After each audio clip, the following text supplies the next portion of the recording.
today is to focus on Cornell and CGIAR scientists, Cornell and the International Ag Research Centers. And as you see, we have a different physical arrangement of the room than is true normally. And we're going to have a different process, different proceedings with our speakers. We have 6 speakers.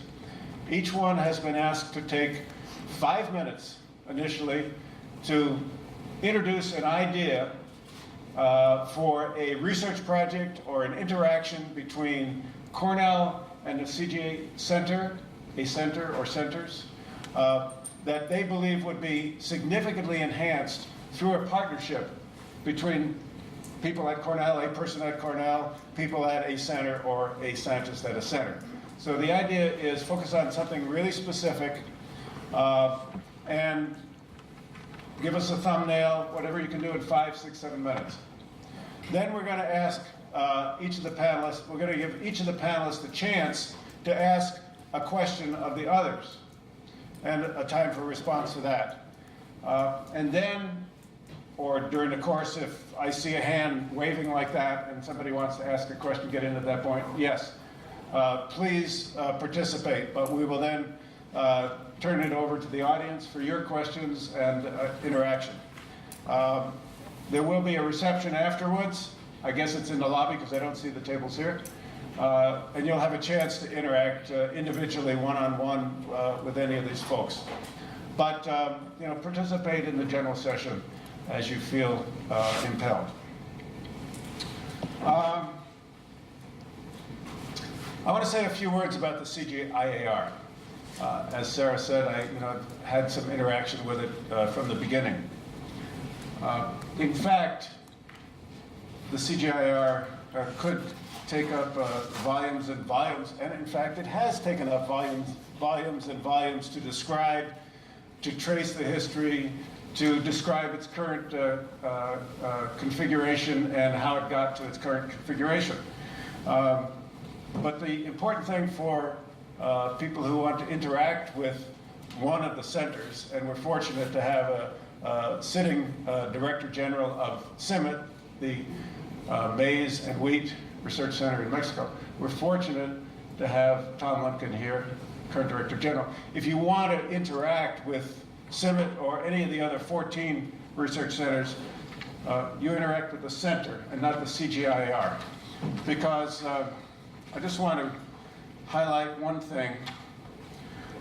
There is a CGIAR consortium, and if you've followed CGIAR affairs, you know that there's been a reorganization, or 2, or 3, or 4, or 5. I mean, it depends on how you count.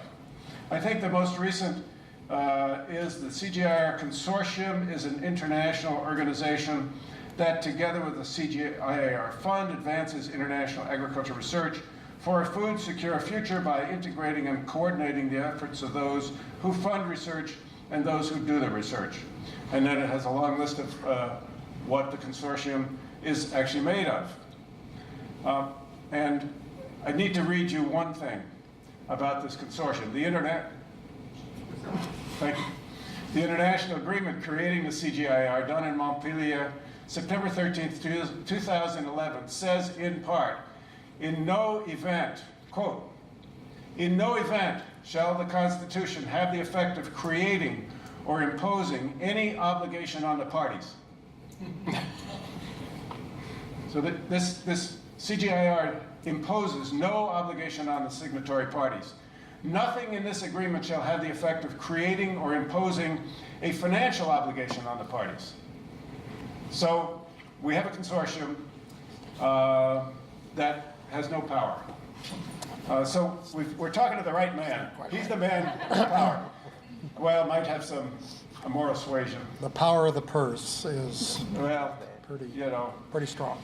Okay, so depends on where you sit, what you see.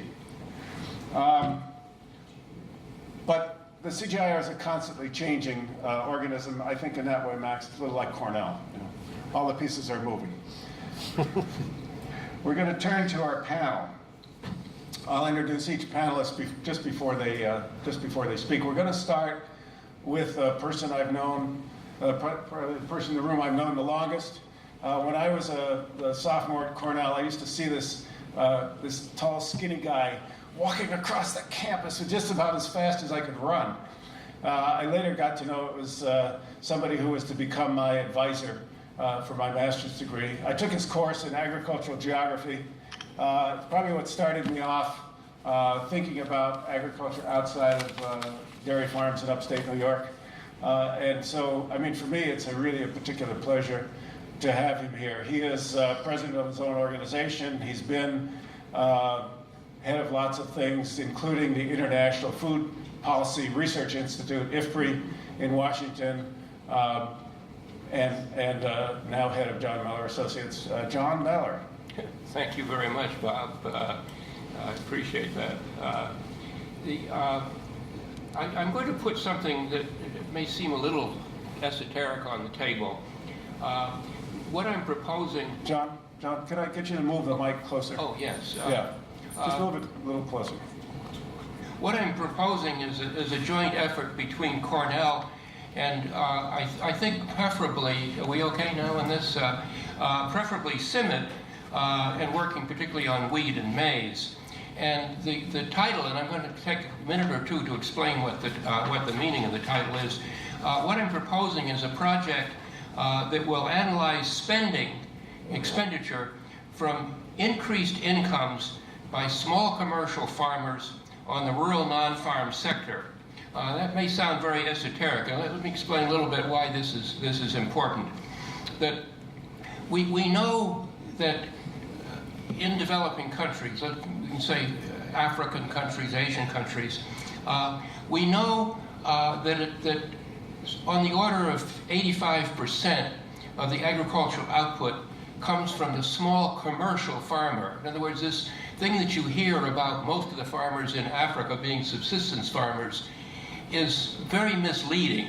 That about 85% of the output comes from farms, if you take Ethiopia, of 1 to 5 hectares. If you take Kenya, it would be 3 to 15 hectares. But it's small farmers.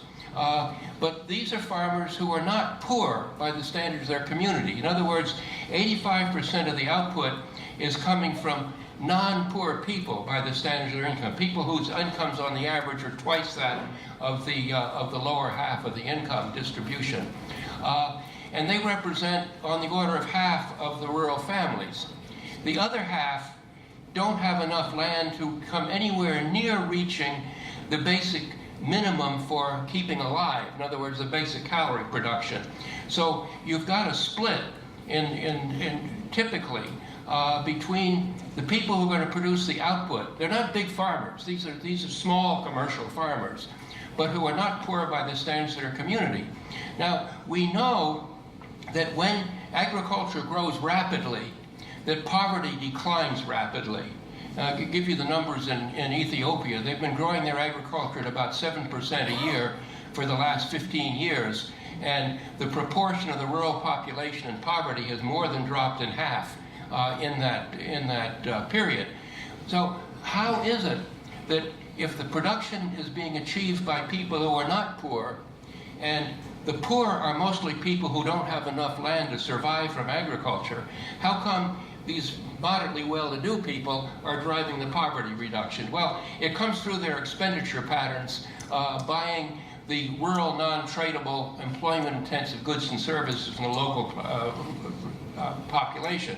They improve their house, they buy local furniture, they buy a lot of services and so forth and so on. We know very little about how that works, and that's why I'm saying that we need from the CG system collaboratively with the kind of scholars that one has at Cornell, looking at those expenditure patterns by the small commercial farmer and understanding exactly how those are driving the poverty reduction.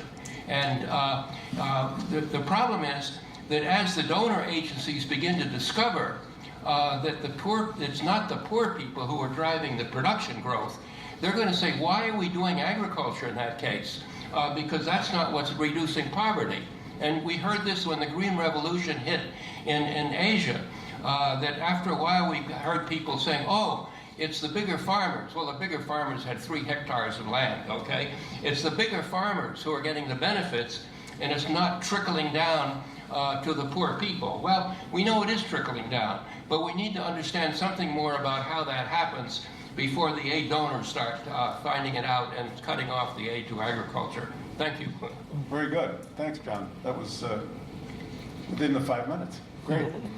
I'm going to turn next to Margaret Smith, who is a member of the faculty in plant breeding and genetics, and currently half-time associate director of the Agricultural Experiment Station.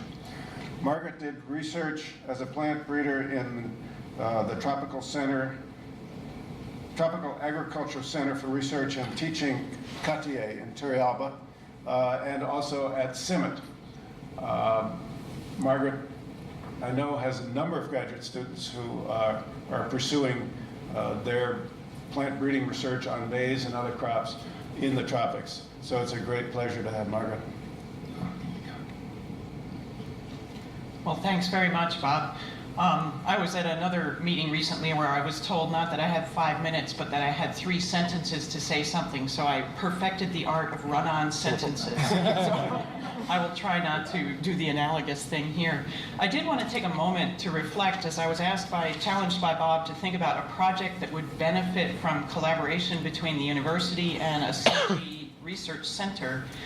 Of course, what started popping up in my head are some of the many projects that students in our Department of Plant Breeding and Genetics, or more particularly in my program, have done in collaboration with the centers and the benefits that have come from those. And it did make me reflect. I think if I just look at my own program, I had 6 graduate students who did their dissertation research in one or another location with CIMMYT. And I've had another 5 students and or postdocs who have worked subsequently at international agricultural research centers. And out of all of those, there's only one who is not now involved directly in international agricultural research of one sort or another, many of them with the CG centers, some of them with AID. And what I bring that up, not so much to say what a great program do I have, but more I think about the many, many faculty around our college who are deeply involved in international agricultural research. And when you think about that kind of a multiplying factor, it's really very stunning how broad and how deep the connections between this college and the international centers run. It's a profound, long-standing, and I think very impactful interaction that we've had. So I guess I give that as a preface just to say that, I'm going to suggest a project, as John has and as my other colleagues will, that I think would benefit from connection between the university and the international centers. But it wasn't easy to come up with one that hadn't already been done or that hadn't already been thought about. So I offer you one which probably already has been thought about, but I thought was very interesting. One of the areas that I have an interest in is enhancing the nutritional quality of staple grains. And I think about this as a project where what I'll call trait stacking could be a very beneficial place for interactions. And I mean stacking not at all in the sense of genetically engineered traits, but rather in the sense that, just as we say universities have departments and farmers have challenges, breeders tend to work on particular issues, but farmers have an array of issues that come up and different ones each year. So where we might have a program like one at CIMMYT right now that's focused on high beta-carotene in maize to address vitamin A deficiency, most people don't have just one vitamin or micronutrient problem. They have a general nutritional challenge. And I think our challenge as plant breeders is to improve the overall nutritional quality of the grains we're presenting. So I see expertise at CIMMYT, for example, right now, in improving and optimizing the provitamin A content of maize. I see work that's been done at CIMMYT also, initiating some look at concentrations of other ions like iron and zinc. I see work that's been done here at Cornell and with the USDA on bioavailability of iron. And what occurs to me is these institutions where those expertises lie are really in a position to try and build some of those things together in order to elevate the nutritional quality of maize grain as a whole. So I think there's real potential to take advantage of the expertise in these specific areas and start building those together, stacking, so that we don't have breeders focused on single traits and farmers having multi-trait challenges. I would offer so this is where I get off into my taking advantage of the opportunity to say two things in 5 minutes. I would offer another area that seems very interesting to me, and it occurred to me as I was listening to Tom Lumpkin's talk about focuses at CIMMYT right now. You saw a lot of emphasis, those of you who are there, on disease resistances, a whole array of disease resistances. And together with my colleague Rebecca Nelson, we have some really interesting work going on in multiple disease resistance and trying to understand the underlying genetic basis of that. And between those two, there should be a real opportunity for very synergistic work that would help us not only capture and understand multiple disease resistance more profoundly and with a broader array of diseases than either one institution could work on, but also then be positioned to breed that into varieties that would serve farmers who have varying disease constraints from year to year. So I offer those as my suggestion. I'll call it one, trait stacking. Trait stacking. Thanks very much, Margaret. Clair Hershey is also a plant breeder who is currently head of the cassava program at CIAT. We've had a couple of CIMMYT. We're going to see a lot of CIMMYT relationships here, but CIAT, many of you know cassava is a high starch staple, very important for many poor areas in the developing world and sub-Saharan Africa. But Clair's career has been interesting because after he did his PhD here at Cornell, he went to CIAT and worked as a cassava breeder. Then he went, I'm not sure if I have the order right, but he went back to the family farm in Pennsylvania and was there for 13 years. And then was enticed out of the family farm to go to Rome. Well, that's easy to see how that could happen. And then from there, he went back to CIAT as the head of the cassava breeding program. And so Clair is going to give us his perspective. Thanks. Thanks very much. Thanks for the invitation to be here. It's good to be here. And I must also confess that I have a CIMMYT connection. I did my PhD thesis work there. So I think there are a few of us probably who don't have that CIMMYT connection that we're grateful for. I think back of when I was here and the influence that the international programs had on me and many of my colleagues at that time, the giants of the international programs, the John Mellor, Dan Sisler, Uma Lely, Dave Thurston, all had a tremendous influence on my career path and the development of my academic career. So I'm very grateful for the IPRI program and glad to see here its 50th anniversary. In most audiences in the US, I would have to give a lengthy introduction to what cassava is, but we've already heard that, and probably most of you already know something about cassava. Certainly it's not the wheat, maize, or rice recognition, but you know something about cassava. I'm going to propose something that's a little bit outside my comfort zone, perhaps as a project collaborative area. I'm a plant breeder. I'm going to suggest a collaborative research area. I'm going to call it Using Cassava Production Systems as a Driver for Restoration of Degraded Agricultural Lands. You may not know that cassava is the world's fastest growing crop. In the last 30 years, it's grown at just over 100%, and that's slightly ahead of maize. And much of that, about half and half, due to land area increase and half to production increase, whereas in the case of maize, it's mostly production increase. So in the cassava program at CIAT, we should be really happy about that. We feel like we've made contributions to that extension of area, the production increases. But it's not all rosy. We're not completely happy with that, and that's the reason I'm proposing this project for restoration of degraded lands based on cassava systems. The reason I'm not so happy is that because often cassava is taking over or expanding into areas that are fragile in deforested areas. It's being produced on areas where other crops can no longer succeed. Maize, more demanding crops, are simply not able to produce any longer where cassava is. And we're seen as a really serious issue in much of the world, in East Africa, in Asia, and the hillsides of Vietnam, Cambodia, Latin America, the Andean, Middle Valley regions. cassava on degraded soils is certainly not our goal.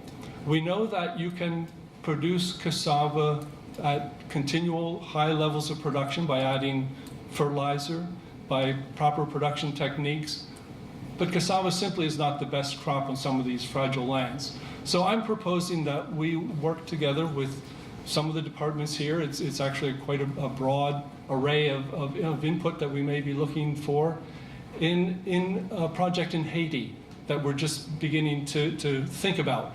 And I think it's an ideal time for somebody, various people here, to start working with us, not to come into a project that's already going and established and say, well, maybe you can add in a little bit here. We're looking for partners that can come in from the beginning and do the planning with us. We think that cassava in Haiti, on these tremendously degraded soils, and farmers' only option in many cases, can serve as a basis for increasing income levels to the point where they can start improving soil fertility and start introducing higher value crops and more environmentally friendly crops, more soil stabilizing crops. And in addition to that, cassava has potential as a fuel source. 90% of Haiti's fuel is charcoal, and obviously the effects that has on the environment. Cassava can be used as an ethanol as raw source for ethanol production, and obviously in this case not for adding to gasoline, but for cooking fuel. So we feel that this can be obviously a medium to long-term project, but one that can add tremendously to the sustainability of Haitian soils and have a global implications in many parts of the world after this proof of concept is established and succeeds. Thanks very much, Clair. Next is Professor Dr. Tom Lumpkin, who is Director General of CIMMYT. Tom started his international work in the Peace Corps in India. Unlike some of our previous speakers, he's an agronomist and not a plant breeder, so that's always nice to have another discipline represented. We got to know each other briefly when he was a research scholar at IRRI, and since then he has been at Washington State University as a professor and chair. He's been the director of the World Vegetable Center in Taiwan, and now is Director General of CIMMYT. Tom. Thank you very much, Bob. I clearly remember you at IRRI. It was an impressive experience, and but a lot of time has passed since then. I can remember that I became interested in world affairs about 50 years ago when I was in high school. Started writing term paper, or our book reports and that sort of thing on it. That's 50 years ago. This is 2013. We've got 37 years to 2050. That's going to be maximum population. Hopefully, population will start plateauing on Earth. We're going to have greatly depleted groundwater by then. We're going to have tremendous effects of climate change hitting by then. We're going to have more people, and more people who want to eat 50% more calories in other forms, as meat and oils and other products like that. So, maybe that 9 billion is going to be eating like 12 billion of today's people. So there's going to be tremendous demand on the earth to produce that. And it's not, 37 years sounds like a long time, but it's not that long from now. It takes us 15, 20 years to get something out of the pipeline. We start working today on synthetic wheats. We get them out of the pipeline in 15, 20 years. So That urgency, though, I don't see it in global leadership around the world. I think China thinks about it a little bit. People in India, some of the economists there think about it. But I don't see the US government calling meetings about it. I don't even see the Gates Foundation really calling meetings about it. So this is a very big concern for me. What are we leaving for our children and grandchildren? So I want to, CIMMYT, when I came to CIMMYT, when you think of CIMMYT, you often think of India, Pakistan, Mexico, where the Green Revolution really took off with the wheats, Norman Borlaug's wheats. When I came to CIMMYT a little over 5 years ago, we were down to one scientist in India, a country that's going to be the most populous in the world. We had closed our office in Pakistan. It just seemed like, we weren't, when we look at the statistics, more than half the hunger and poverty in the world is in South Asia. And we're down to one scientist in India? Is that a balanced approach to the world? We get very good support from the Bill and Melinda Gates Foundation in Africa, and there's some disturbing trend lines in parts of Africa that really need to be addressed, and we are addressing them. And we need more support to do more.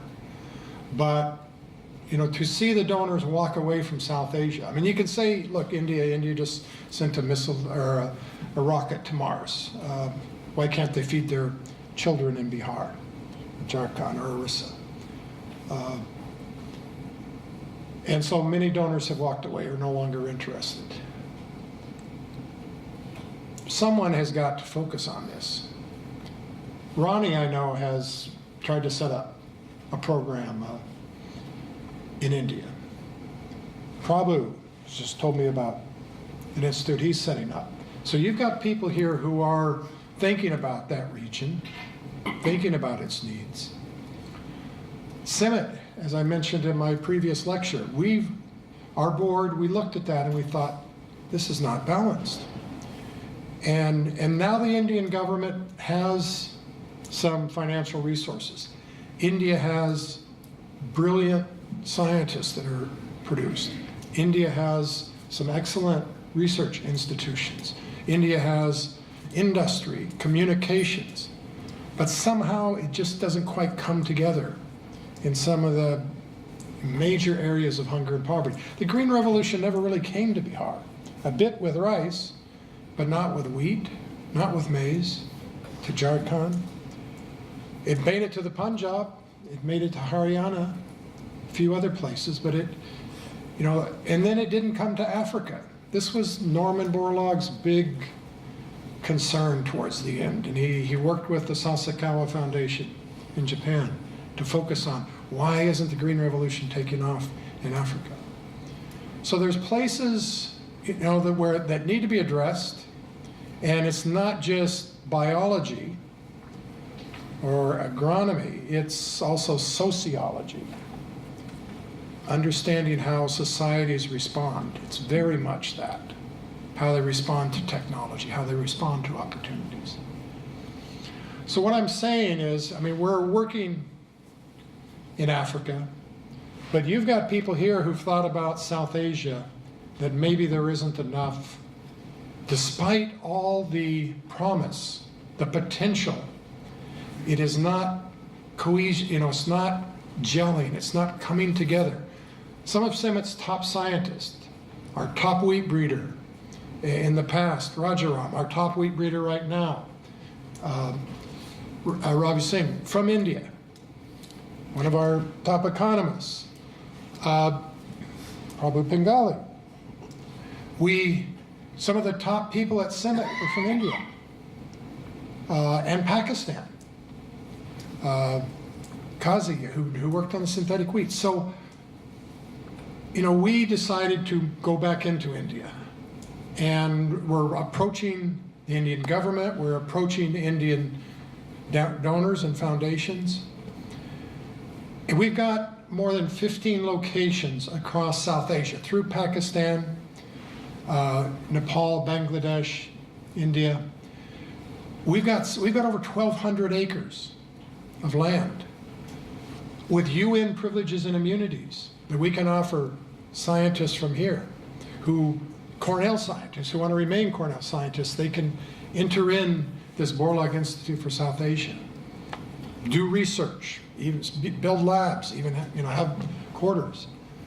I would like to see us work better together with the Indian government, with the private sector, with the Pakistan government, with the Nepal government, Bangladesh government, and help also create a platform to bring them together. They desperately want to work more with each other on an equal status across borders to solve their problems of South Asia. We can help catalyze that. And that's what I would, one of the things I would really propose that we do. There are many technical things I'd love us to do together. Hybrid wheat. I'd love to see us work together on photosynthetic efficiency. I'd love to see us work together on precision agronomy, on cell phone support tools. Very technical things, but this is more of a bigger concept. Let's help address that 40% of Indian children who are stunted and malnourished. And that's just a shocking, extremely shocking number. Thank you. Thank you, Tom. Very good. I'm next going to skip over Prabhu and ask Jessica Rutkoski to do the next piece. Jessica came to Cornell with a bachelor's degree from the University of Wisconsin. And she is currently a graduate student in plant breeding and genetics, working under the direction of Mark Sorrells, working on a crop that we've heard something about, wheat, and in the durable wheat rust resistance project, and has, over the past 5 or so years, been collaborating with CIMMYT wheat breeders. So, Jessica. So before I get into my research idea, just to give a little bit background, my whole research project and educational experience here has been really impacted strongly by collaboration with CIMMYT. So I've gotten a lot of really good hands-on and practical experience with CIMMYT breeders, the CIMMYT wheat breeder. A lot of that has taken place at the International Stem Rust Screening Nursery that's part of the Durable Rust Resistance in Wheat project. And so I've kind of gotten the best of both worlds with a lot of creative energy here at Cornell, and then a lot of the hands-on, practical, and really knowledgeable people at CIMMYT. So I think this is like a really unique experience for PhD education. I think that more students would really be interested in something like this, and it's really beneficial, especially with the field capabilities in a lot of public institutions is kind of shrinking. Private sector is growing, and budgets are being cut for those kind of things. So it's really good to be able to have the opportunity to get that field experience, especially with collaborating with CIMMYT or another center. So my project idea is it would be about empowering scientists and empowering breeders. So not a project focused on delivering a particular product, but more focused on training people, young scientists, training people from all over the world to have the kind of joint education. So, having that sort of university energy and also the practical skills from the CGIAR centers. I also think that these shared facilities, like the summer screening nursery, that really should be expanded, because I've learned a lot just by being able to use that. Also, being able to conduct the research really has relied a lot on that screening facility. So expanding that, and I have to say another point about those shared facilities, it's a really good opportunity for interactions. A lot of students, so this screening facility is in Kenya, so there's a lot of Kenyan students that have actually linked up with PhD advisors just from, you know, all the people from all over the world coming to visit. So, and, you know, new collaborations have formed. So I think that's something really positive for both research and for education. And I think both of these things are, you know, for empowering scientists so that they can go and do the research in their home institutions more effectively. I think that's a really good approach to meeting local needs. Rather than just, you know, one product delivery. I mean, we definitely need to deliver products, but I think, you know, by empowering people, we can kind of bring up the level of scientists around the world. Yeah. Thanks, Jessica. I'm going to turn to Prabhu Pingali. Prabhu is probably one of the few people I know who has on-the-ground experience, deep on-the-ground experience in all three major developing country regions. Before he ever left the warm confines of the World Bank, he was deeply involved in a study of African land use and African agricultural capacity production. He spent probably 5 or 6 years, the numbers are here, but I'm not going to read it. At IRRI, he spent a similar 5 or 6 years at CIMMYT. He spent a time at the Bill and Melinda Gates Foundation, most recently, before coming to Cornell this summer, where he is holding the Tata Chair, which is focused precisely, I think, Tom, on the question that you pointed out, the incongruity of this huge number of malnourished and poor people in India who haven't been benefiting from the economic growth that's been happening,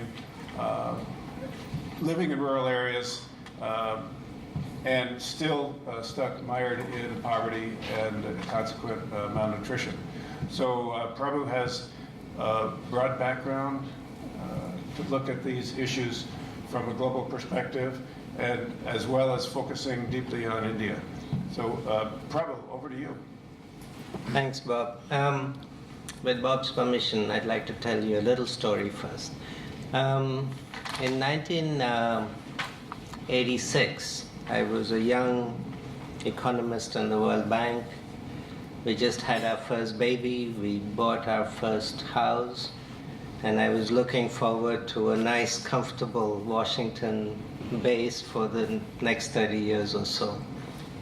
And Bob Herdt walked into my office in DC and he said, "You're wasting your time.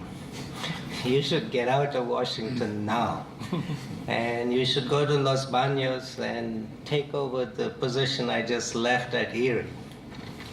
And I looked at him and I thought he was just crazy.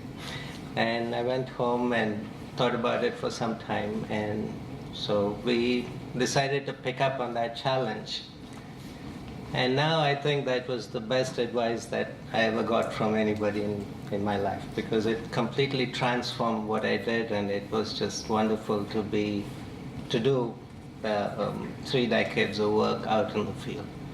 Bob asked us to be very specific, and I think the reason he moved me after Jessica was because he realized I wasn't going to be very specific.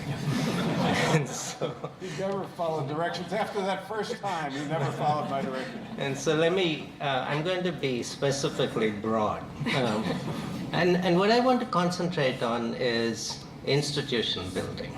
And let me preamble this. You know, when IRRI was set up, Cornell had a lot to do with it. Cornell had the former provost of Cornell, Frosty Hill, and the president of Rockefeller Foundation actually got together and designed what became IRRI. And then you had so many Cornell scientists who actually built the IRRI programs. Ronnie Kaufman here, Randy Barker, Susan McCooch. These were people who spent decades building up programs, building up the institution to what it became. And then there was a whole group of Cornell scientists and professors who were across the street and at the University of the Philippines in Los Baños building that up. And actually showing this model of a CGIAR center and a national institution working together, creating a symbiotic relationship. And it's that model of a CG center of IRRI that then brought up the rest of the CGIAR system. And it created a great system, both of excellence in research, but also in institutions that built the national systems up and allowed for these stronger national programs to then promote technology development on the ground. And I think the CGIAR has had 50 wonderful years, but looking ahead to the next 50 years, I'm not sure we have the right model, whether the current CGIAR model is the one that will take us to the next 50 years. And I don't think the current CGIAR is going to answer the challenges that Tom put on the table today. And I think it's time to rethink the whole thing. And I think it's time for Cornell to come back to leadership role on that. So my proposal is that we have a team within Cornell, a group of people who've been experienced with the system, who are broader thinkers, people in this room, but people who are also not in this room. Have a group that can then work with a parallel group in the CG, could be in the Science Council of the CG, or a group that we can bring together and really brainstorm, what the global challenges of the next 50 years are.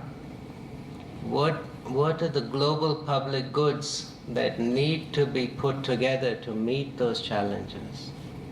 And then to say, what's the sort of technology frontiers that are there, the technologies in the pipeline that can meet some of these global public goods, and then design the technology pathways from what's on the pipeline, what's on the shelf, to how this gets down to farmers' fields. And from looking at that, then design what we think a new CGIAR system should look like. And it's probably not going to be 14 or 15 centers. It's probably not going to be as siloized, commodity-wise as it is today. It's probably going to have a lot more comprehensive environment, resource, and nutrition focus than it does today. And I think Cornell has the capacities across the board to look at all of these and bring these together and really promote, once again, a new institution building and get Cornell back to that frontier of creating a major international institution again. And my last point, one of the areas that I think the CGIAR has depreciated enormously in is social sciences. Social science capacity in the system is at its all-time lowest level. And the Dyson School and SEPA and the development sociology groups and a lot of the other capacity at Cornell can really pick up on this challenge and rebuild the social science capacity in the system. Thanks, Bob. Okay, thank you very much. Now I'm going to give each panelist a chance to ask general or a specific question of one of the others, and we'll start at the far end. John? Well, I was asked a question by making him a statement, and then the question is, what do you think? I remember I used to give an annual address to the annual meeting of the CG, and the next to last time I did it, and it may have been the reason why it was the next to last time I did it, I made the comment, can you imagine that the premier agricultural research science institutions in the rich countries were run by middle-level bureaucrats. That was the first mistake I made. Run by middle-level bureaucrats from the foreign ministries of low-income countries of Asia and Africa. And of course, that's the exact analog of the way it's done. Because it's middle-level. It used to be that the CG annual meetings were high-level bureaucrats, and now they are middle-level bureaucrats, and they are largely from foreign ministries. And they're the people, you made a sense that all the decisions are made at the center level. Well, that's not my impression. I think there's an awful lot of power in the CG directorate, and they, particularly given there's so much special project money that comes through, et cetera. So I just want to reinforce that the comment that maybe the structure we have isn't suitable for the next 50 years. Now, the critical problem is how do you keep the money flowing without the middle-level bureaucrats, and that's a very difficult problem. What do you think? That's my question. Is that addressed to one person, or is that addressed to... Well, everybody here has got views on this, but I think what I'm saying is that there is, I think, a very serious problem. Make one other quick comment, that when I was the director of we didn't have director generals at IFPRI in those days. When I was the director of IFPRI, I had a rule that no more than 25% of our total budget could come from special projects. And the reason for that is that I didn't want the determination of our research program to be done outside of the Institute. I wanted my board and the staff that I had making those decisions. Well, there's no way IFPRI could survive with that 25% rule now. They're up to around 90% by now, and that's what it has to be. Well, that's what I put two major problems on the table. Where are the top-level scientists in running the CG system at the annual meeting? And what is to be done about this special project problem? Who would like to be the first? Tom? Well, the easy way to answer is just say you're nuts. It's not like that. Okay, no, it's, what you've said and what Prabhu has said here, I'm afraid, I agree a bit with you. It's, we're in this change in the CG system for the last 3-4 years, and I've just heard that we're going to get our 4th vice president in as many years coming in to manage this. It used to be the president of the World Bank who told the scientists, go do good things, we'll take care of the money. And now we have a very small, like 5% of a low-level vice president who, we're going to have the 4th one, just had no understanding and no concern, didn't see any value, appreciable value of the CG system. There is no annual general meeting anymore. They canceled it. Yeah. We don't get to meet the donors face to face. It just happens chance that we get to see them. Well, it's worse than I thought. It is worse. It's shocking. Yeah. And there is no unrestricted money. Zero. Everything is restricted now that we get, and we only get 18% from the CG system of our budget, and it is completely restricted by them on what we can do with it. We have no ability to build reserves, to build a building fund. They restrict us to 13% overhead. Can Cornell exist on 13% overhead? What do you charge? 60? My firm charges 100%. 100%, okay. So, 13%, can you manage, on that? So, yeah, I agree. And not only that, the world is very different. China is moving to be the biggest economic power possibly in the world. Where are they? And they have ideas that are quite different, and they need to be engaged more in this. And India and South Asian countries also. yeah. Prabhu? So I used to represent the Gates Foundation in the CGIAR, so I was one of those low-level bureaucrats. Sorry about that. But that's the way it was. So my take is quite different. My take is, you've got the CGIAR the institutions are there, the 14, 15 centers, you've got over 2,000 staff members, and the center DGs like Tom here's main job is to get salary to feed their staff, so that they can feed their families. And this has become one of those games where you're trying to keep up with the growth that's taking place, try to get more and more money so that you can keep the staff alive, which is just the wrong way to run a system. Basically, if you brought the CGIAR down to 40% of what it is today. When you were at IFPRI, John, IFPRI had a total staff of, I don't know, 60 people. Well, in real terms, the institute is 3 times bigger than when I was there. Exactly. Okay? And that's my point. You had a staff of 60 people or so, most of them fully funded from core. Yeah. And when I was at IRRI, all my salary was paid by core. It was a smaller system, much more focused system. And if you get to 40% of where the CGIAR is today, you can get back to that core funding base. Now that means there's a bunch of centers you have to get rid of. There's a bunch of activities you need to get rid of. And I think between us, we can come to 6 or 7 that we'll all in this room agree with. But no one's willing to go to that step. And the system itself will not go to that step. And that's why it's time for some outside groups to take the lead in putting forward that vision. Well, that's a big can of worms.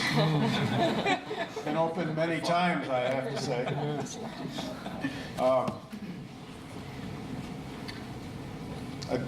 I'm inclined to, I'm half inclined to get the audience involved at this point, but maybe you're not ready. I don't see any hands burning. So No. maybe we'll, what? No. Norm's hand is up. If it's okay with the panel, I'm going to diverge, yeah? And let's talk about this a while until we exhaust ourselves, maybe. You may say something worse than I did, so better to move aside. Norm, go ahead. Well, I was just thinking of 2 comments that come to mind. I've listened to the panel, very good comments. One was a recollection Norman Borlaug had at one of our World Bank World Development meetings, where he recalled that Frosty Hill, whom we all know and revere here at Cornell, had observed, must have been probably about mid-80s, that he, who is the father of the CG system by many people's reckoning, thought that the World Bank, that the CGIAR should have been created with the sunset clause of 30 years and starting over again. That, he just took the view that any organization loses some of its vigor, some of its momentum, some of its direction over time. And so I never supported this 50 years is enough stuff. But I think there is an issue, as Frosty Hill raised, don't organizations, almost in their nature, become less creative over time? And given the great needs we've talked about in the next 37 years or whatever Tom was talking about, will the system, by tinkering and modifying, get even lower level bureaucrats making the decisions, even less central money? Is that going to be something that could be bailed out? The other comment was one from Vern Rattan, and all of you probably know.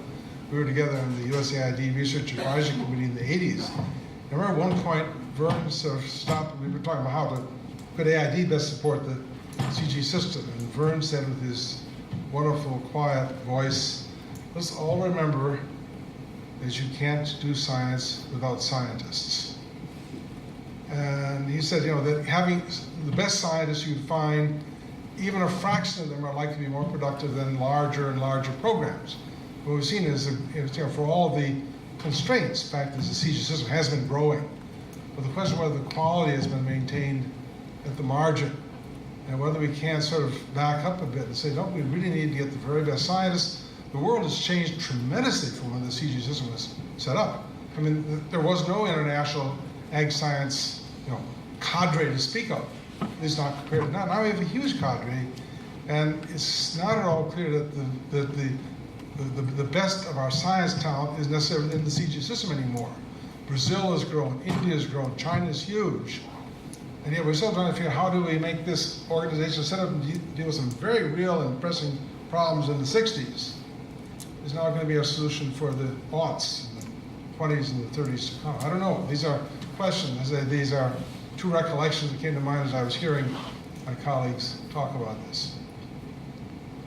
Well, Prabhu has put a proposal on the table that involves people in this room, some people in this room, to sort of take it upon ourselves at Cornell to work with people in the CGIAR to,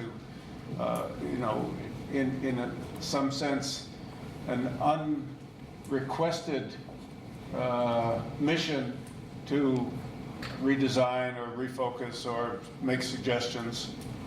Is that at all viable? Anybody? Claire? Claire. Oh wow! Sorry. You saw me shaking my head. I did. Yeah. I mean, obviously, I'm not involved at the high levels of the CGIAR, but I mean, as everybody knows, we've been in the past 3 years in this reform, and I think the patience to hear of a reform is at this point would be quite low, much as it may be needed. I think start the conversation, but don't propose anything in the next year. it will not fall on receptive ears at this stage. I'm quite certain, but the need for the conversation is absolutely there. Yeah. I can't quite see back there, but Right. Ronnie, it seems to me there's been an absolute, since the good old days, which we're prone to refer to, there's been an absolutely profound change in biology and what can be done at the centers and what needs to be done. So I think Prabhu could be right. I think it might be time for a really true partnership with some of the institutions, not just Cornell perhaps, but you just, Tom, I think you would agree, you just can't.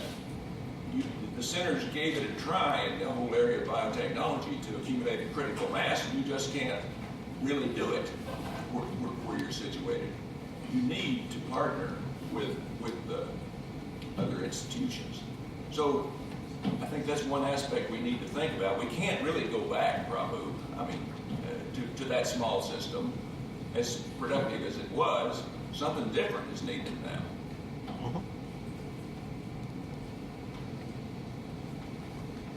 Yes. We'll get you the mic. It's a big room. Yeah. In the meantime, don't lose your train of thought up here. So my name is Uche Godfrey Okeke, and I come from Nigeria. I spent about 5 years in Europe, in Scandinavia, and I saw some kind of model in Scandinavian agriculture that works very fine. So I kind of look at CG centers as leadership centers, especially considering Africa. It's unfair to say sometimes, but it's true that African government is very responsible. That's very true, because always I see a lot of funding for international organizations, and they come from developed countries, and they are funding a lot of things in Africa. And for example, in other developing parts of the world. In my country, for instance, we have a lot of money, but none of those are put in research at all. But I saw something in Scandinavia, and it was very impressive for me that everybody on the street, for example in Finland, understands that research is very crucial for their survival. And in their agricultural system, they have a cooperative system that every farmer has a stake, and these cooperatives are like giant retailer markets or something, like you have grocery stores and stuff like that come from produce of farms. For example, a company called Value. I was working in the University of Helsinki, and Value was sponsoring sequencing of almost all the microbiomes in Finland. It's Value, it's a dairy company, and they have patents with probiotics. So they understand the system that agriculture is not just for survival. Agriculture is a business, and the business is such that everyone has a stake in it. So I am kind of proposing, because in my country we see CG centers, for example, IITA and stuff like that, as leaders in research. And most of the young people in West Africa now are not thinking about agriculture. Nobody thinks about it. And this is because there is no leadership at all. The government doesn't think about it. They don't think about it as something to invest in at all.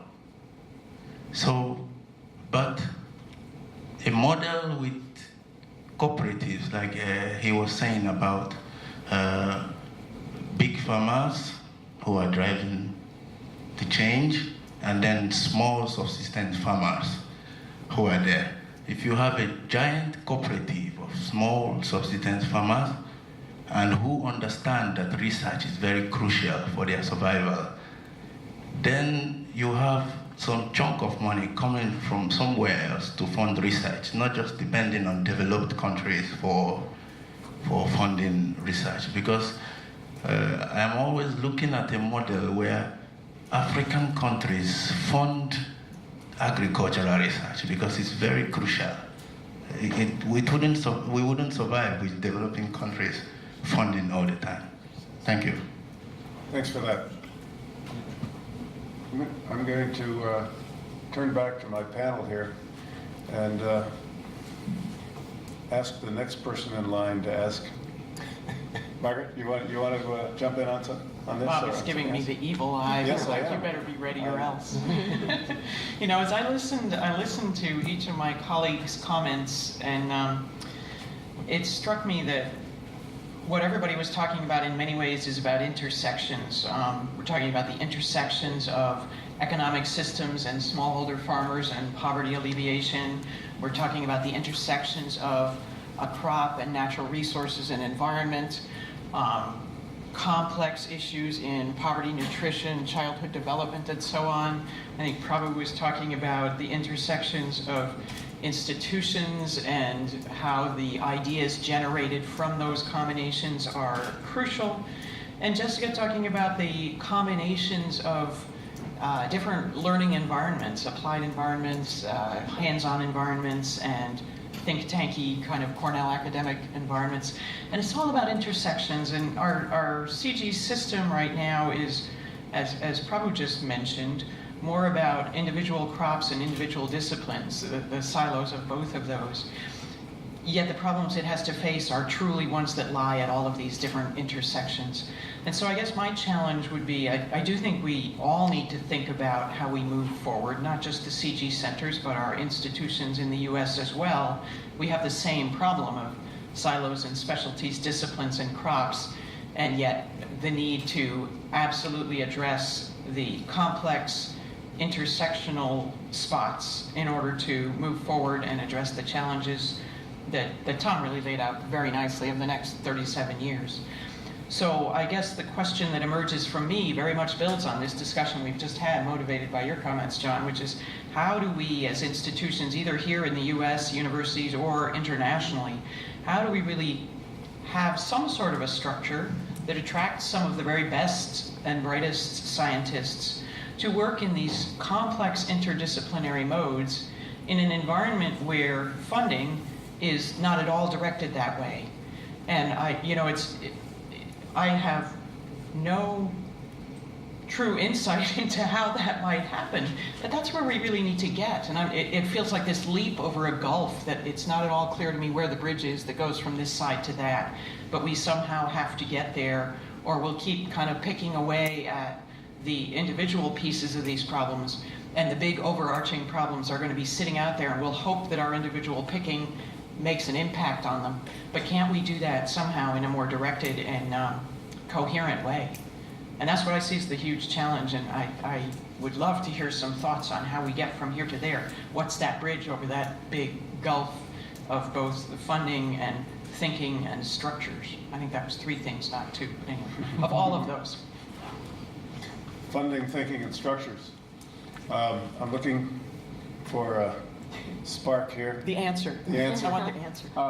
As I hear this, though, I mean, one thing that occurs to me is that I was recently at the events that surround the World Food Prize in Des Moines, and sitting next to me on either side were some high school students. One of these high school students has developed a program that enables food banks to cooperate with one another and trade excess food that they might have for excess food that another food bank has. You know, the way this works is sometimes a grocery store has some stuff that it's going to go out of date within 2 weeks, and they know, well, we only sell 10 of these a week, and so we've got 1,000 that we give them to a food bank. Well, food bank can't distribute food that's out of date either, so then they get the problem. This high school student has developed a system whereby, you know, this problem can be solved. You know, she lives in a metropolitan area. It wouldn't work necessarily in Ithaca or upstate New York, but if you live in Houston or someplace like that. Where did she get the money to do that? Well, you know, all you need is an internet connection. I think that sometimes we're hung up on our old way of thinking, on our old way of doing things. You know, we got to travel. We have to see people face to face. You know, we have to bring them as graduate students. You know, we can't make any progress. You know, we need to have a grant before we do anything. But I'm wondering, you know, if you look at young people, I tell you, you can get inspired by what these people do. They set up an NGO. They're not even of age. I mean, they can't sign anything legally. But they have an NGO. They have a national presence. They have websites. They have legal agreements. They have the whole business, and they bootstrap it. So maybe we're too old. I don't know. But Not including me, I hope. no, not my friend and mentor at the far end. But you know, I mean, we're lucky, John. We do have access to money, and I think that's part of the problem. You know, we're kind of stuck in the old way of doing things. So you know, I mean, I'm going to talk if nobody else is going to talk. Go ahead. I think Tom said that 15% of your budget comes from the CGIAR? 18. 18%. So my question is, well, just get out of the CGIAR. Yeah. Why stay in if it's all this problem? I mean, it is a heck of a, you know, a lot of bureaucracy is there. You've got a chairperson who's ineffective. At one point in the CGIAR, the outgoing chair suggested that the chair be selected by some process outside of the World Bank. Why should it be a vice president of the World Bank? Had the group had the gumption to take a hold of that and agree to it, maybe they would have had, you know, some university person be the chair of the CGIAR, and much less World Bank centered. But why do the centers have to be in the CGIAR if they're getting a lot of grief and they're not getting much resources? So I think that's a question to Tom Lumpkin.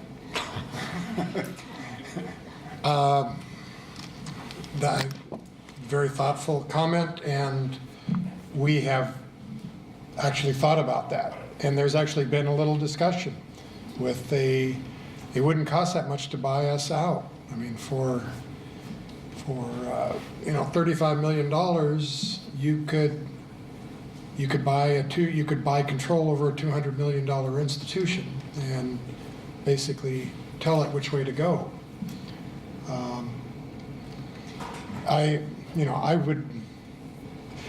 The current system that has come into place, there was no thoughtful discussion about where we want to go, what kind of structure we need to fit with the modern world.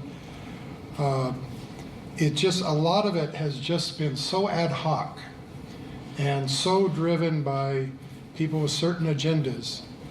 There wasn't a broad forum or really thoughtful people brought together, and how can we put together a new organization that will encourage creativity and encourage breakthroughs. We have to go back to that. It might be good if if we brought together something here at Cornell to address this, instead of with what we have now. CIMMYT management is doing all we can to protect our scientists. Many of them, they hear whispers and some things about the current consortium, but we really struggle, and it's like having a lamprey eel stuck to the side of your head. It's just draining our creative energy, but we're trying our best to protect our scientists, and it shouldn't be that way. And so I think that was a brilliant idea. I don't agree with you on reducing to 40%, because the magnitude of the world problems today, the opportunities with the amazing technology that's out there, the opportunity of the cell phone. Virtually every farmer in India has a cell phone. In Ethiopia, most of them have cell phones.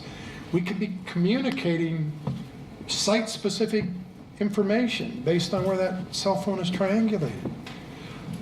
There's so much that could be done. Good. And it should be a $10 billion budget instead of a $1 billion budget. I have two hands, three now, four now.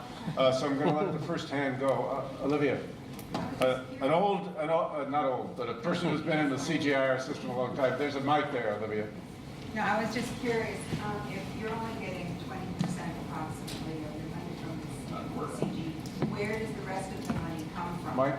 Where does the rest of the money come from? And is the group of donors that you have now directing or influencing policies and directions?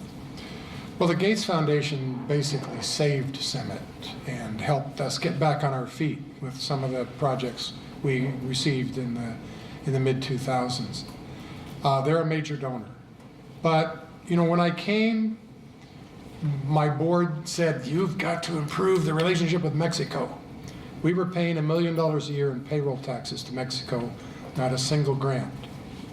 This year, we received $30 million per year from Mexico for a massive project. And like Seeds of Discovery, which I've talked about, where we're genotyping and phenotyping our massive seed collection and providing that to the world, is a very, great gift Mexico is giving to the world.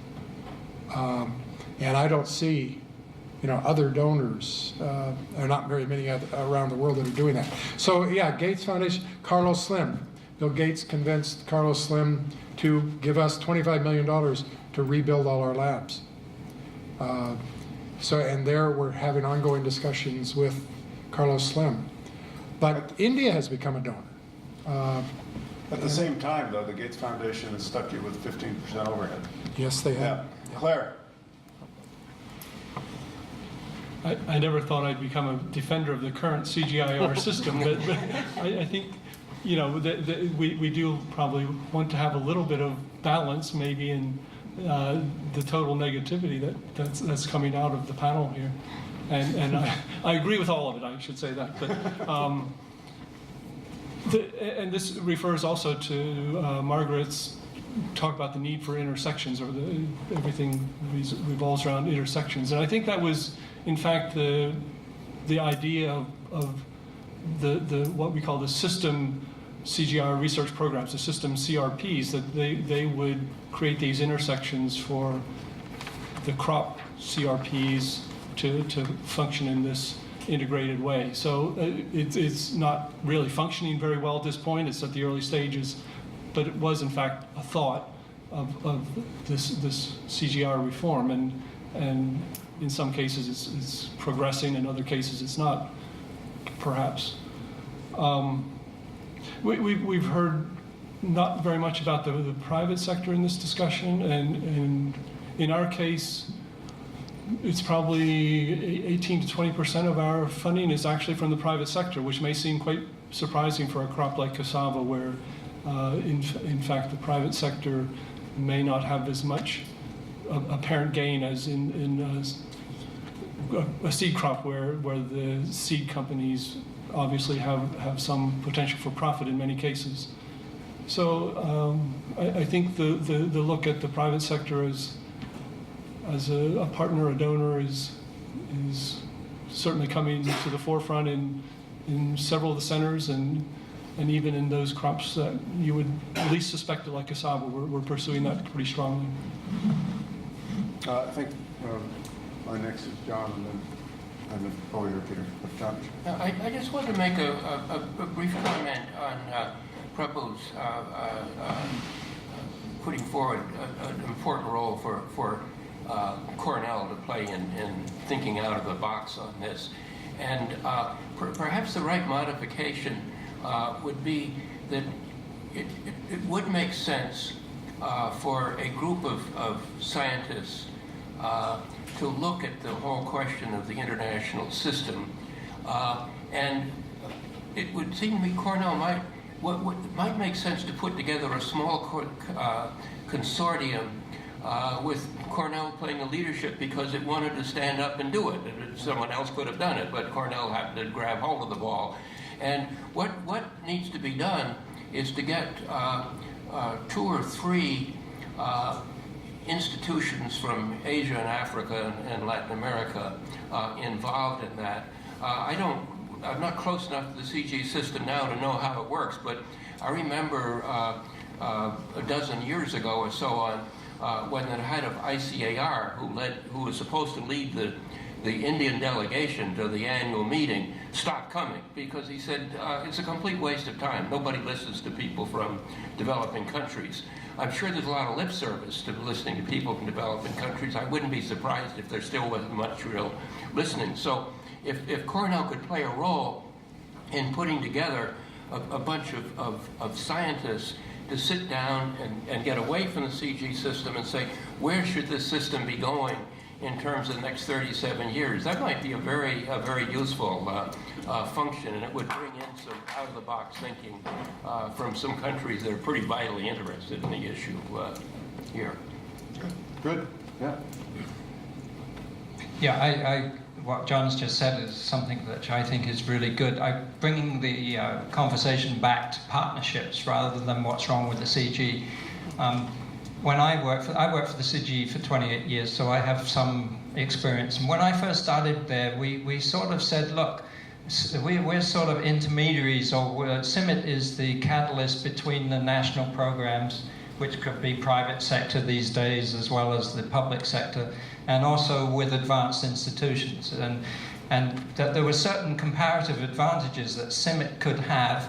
Didn't need to do everything. And I'm just, I'm getting some feedback from the CISA program in South Asia, where it seems like we're avoiding the national programs and we're working more trying to do everything ourselves. So that's one issue. But the issue I want to raise is this whole issue of human resource development. And Cornell is an education institution. And I think that we should be looking at ways of what are some innovative ways of being able to train the next generation. And we hear from Jessica, and also from Margaret, about how students have got enthused by working with these international centers and then gone on to be the people that have, the next generation of people in the future. And I think we not only have to think about students at Cornell, but we also have to think about students in the national programs as well. And can we figure out a way of maybe pairing up the students with somebody from, say, Nigeria or some of these other countries and working together on these things? And one other really important difference when I worked for CIMMYT between CIMMYT and IRRI is CIMMYT had a much stronger outreach program. I'm not sure that happens anymore. I'm not sure the outreach program is as strong as it was when I was working with them. But here you have an opportunity of maybe sending students to work not only at headquarters and getting some of the science, but also working in the outreach programs to actually see what's happening on the ground and being able to integrate all of these different disciplines and saying, well, it's not just a matter of having a new variety of something, but also you've got many other factors that have to be taken into consideration before you get accelerated adoption. If you don't get accelerated adoption of your technology, you might as well, not bother in the first place. So I really want to bring it round to human resource development. So Thanks, Peter. I think I see a hand. Yeah. My name is Betsy, and I'm originally from Ghana. So I have a question and a statement, and it goes in reference to what Pete said over there. So I was wondering, how, in partnering and funding, how come these centers don't partner with governments to ask for money? So when you have a project in a certain country, then you, like, let's say Africa, you could probably get money also from the government. And then they are held accountable, and so they're like stakeholders in the project, so that it's able to go on smoothly. I mean, not smoothly per se, but also to have them involved, and also to have students from these countries participating in these projects also. Thanks. Anybody want to, Larry? Is it to address that or another point? Well, in a way. Okay, fine. Close enough. The panel talked a little bit about how to restructure the center if we need something new and so forth. A few years ago, some of us were toying with some ideas that probably were too radical for the time, and maybe still too radical today. But I'd just like to float this out and see what kind of reaction you might get. At the time, we were talking about the CG system and its budgeting of the CG centers, and we thought a percentage of that should be spent in a unique way. Today, I'm learning that the CG system isn't putting in that much money, and it's all tied down, so there's not much flexible money. So maybe it would be a donor in this case. But the way that we were talking about was that a donor would come up with a large amount of money, which would be in credits to national programs. These credits could only be spent at CG centers, but they would spend them on their priorities and at the center of their choice. I just wonder, I can elaborate more about that, but this would bring this issue that was just mentioned by Peter to the fore. How much national collaboration is there? Yeah. You in these centers each have some comparative advantage with each other, between each other, and also with the national programs. The national programs have more on the ground experience. They know what the problems are. They can define the issues very clearly for them. You have the expertise that they can't afford to have, but working together could probably solve some real problems. And if you had this kind of a mechanism where you would get money from this donor, but only as credits that the national program would put forward for you. Thanks, Larry. I don't want to lose. I don't want to lose this idea, but let's go ahead. My name is Diana. I'm a graduate student from Plant Breeding Department.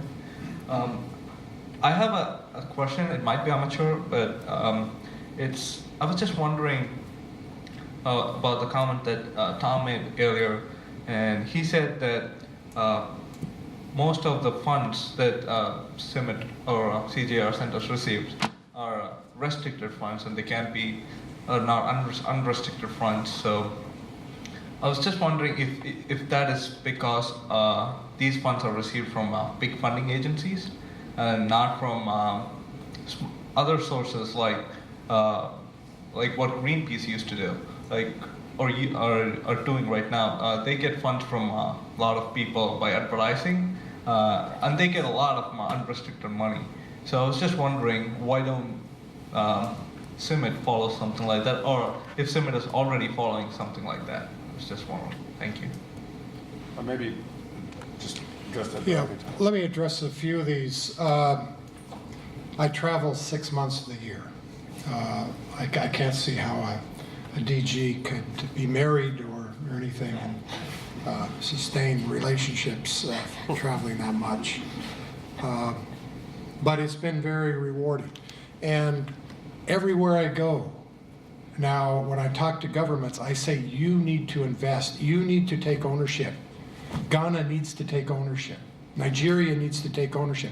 We're talking with the agriculture minister in Nigeria right now about putting $1 million a year into CIMMYT for a wheat program in northeastern Nigeria, where they grow wheat and get paid $1,000 a ton for it because of the transportation costs.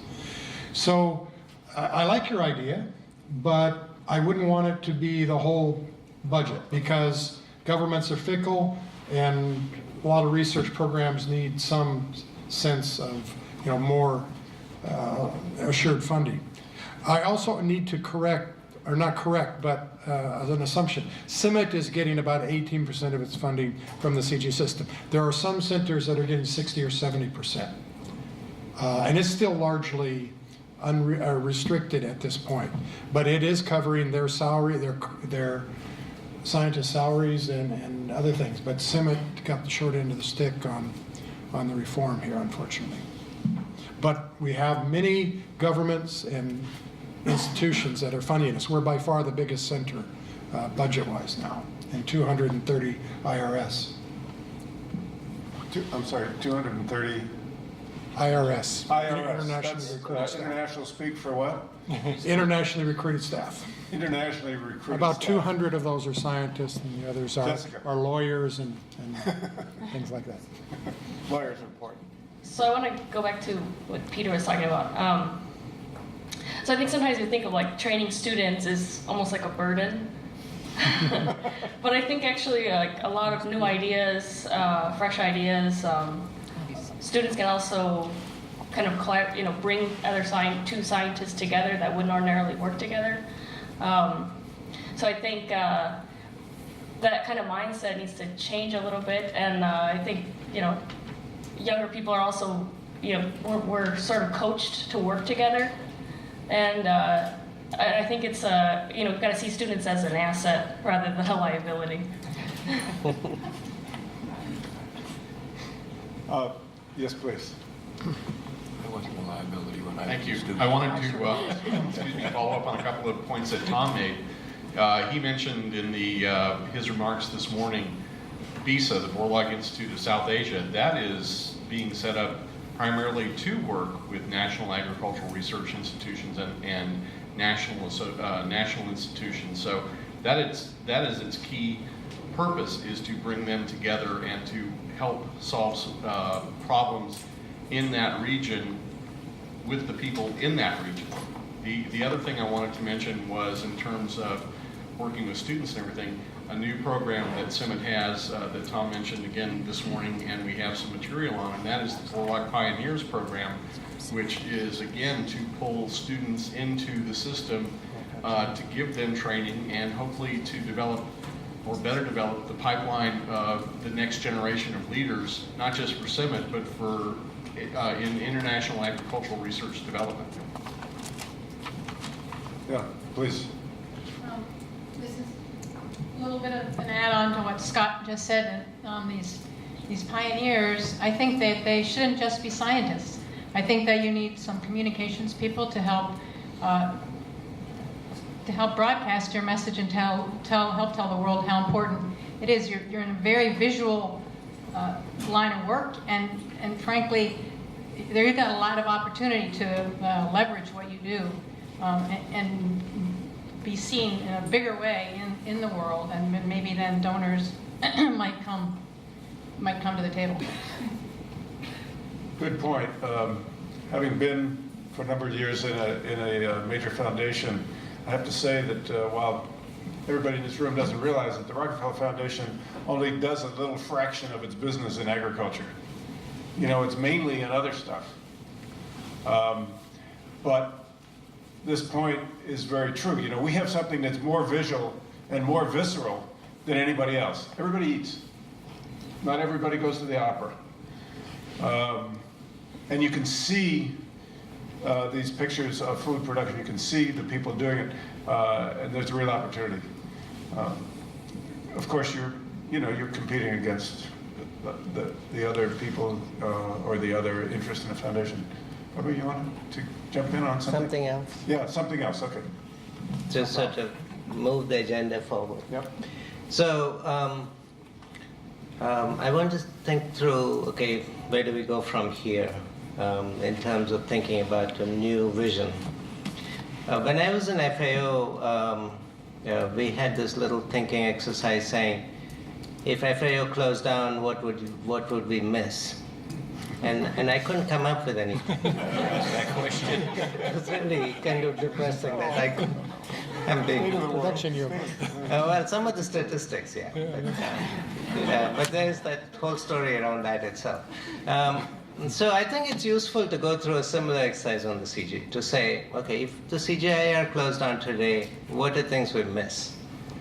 And if we can come up with a list of things that we'll really miss, then that gives us the candidates for things we should build on. And the ones that we don't miss, well, that's clear what we can do with that.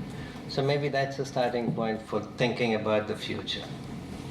Well, the answer to that is very simple. Give us the plant breeding, and you should be missing the soil science. John is giving the answer, but he's not vocalizing it.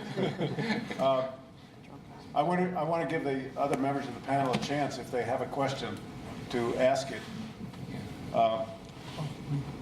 Otherwise, I want to ask a question with respect to Prabhu's idea, and the idea that's kind of generating maybe a little bit of interest. Cornell is one, Cornell is one university in the universe of universities. Even among agricultural places, there are lots of others that have a lot of smart people. And as John reminded us, if you do an exercise like this, you clearly need people from the part of the world that you're trying to affect as a part of it. And I'm just wondering whether you also need to have people from other places that are like Cornell be part of it to have credibility, and how you would organize that, and who are some of the candidates? Me? I think we should just start small and just say a small group of people in Cornell have come up with this new bold vision, and put it on the table, and then get other people to come in and strengthen it, build on it, etc. If you start too big, you'll end up with almost nothing. Remember the IASTD process? How many of you remember IASTD? One of the most bizarre experiences of my life. When it started off with trying to create a vision for agriculture technology, and then it got caught in all kinds of stuff, and it ended up being a really lukewarm, fuzzy document which was not very useful for anything. I would have designed it very differently. I would have got 20 people together and said, look, why don't you write something strong, and then put it on the table for a debate. So that's where I'd go. I'd get someone like Ronnie to say, I'm going to take this on as my big thing, and pull a group together. Yes. Going on what you also said, and what Bob said, I think it would be much better if you do get a small group together, but not just a group from, let's say, Cornell, but if you got a group together, a group of people from different places, but not like a large group, and then that would be more effective, because then they'll all be able to add on their ideas on how the project will be able to work.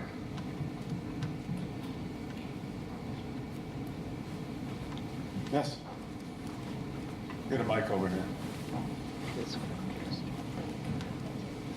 As I'm sitting here listening to all of these ideas about re-envisioning the CG system, at first my question was, well, in this new generation of scientists that's coming up, my first question was, well, what are you doing to involve this next generation, to make sure that we're being heard and all this? And then I started thinking about it, and I was like, that's not really the question. The question is, what are we doing as the next generation? And I feel kind of almost ashamed now that I've been sitting here listening to all these ideas. What am I really doing to make sure that the system that's coming up is a system that I want to be a part of. I mean, I'm thinking about it. Why do most people here know why young social scientists like myself maybe have reservations about being a part of the CG system? And I do. I know why, because I question myself about why I would want to be a part of that. And so I think that as this process maybe goes on, that there's a lot of us in this room that are that next generation that's coming up that we really need to think about and challenge ourselves to be a part of that process and to make sure that we're not just inheriting a system, but really helping to create a system that we want to be a part of.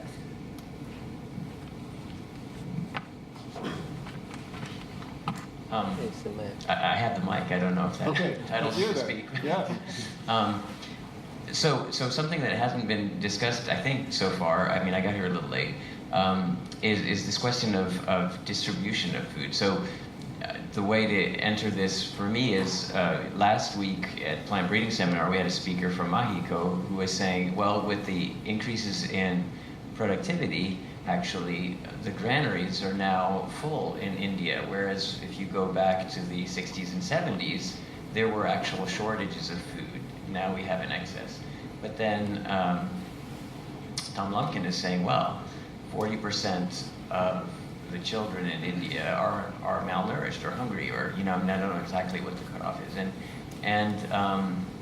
then, Prabhu Pingali is saying, well, there's been a serious attrition of social scientists at the CG centers. I don't know if this is a problem that social scientists address, but and then the final point about this, there's this guy Mark Bittman who writes about food in the New York Times, and he said something to the effect, I'm paraphrasing, but the idea that producing more food is going to enable everyone to eat is sort of like saying that if we produce more cars, everybody's going to have a car.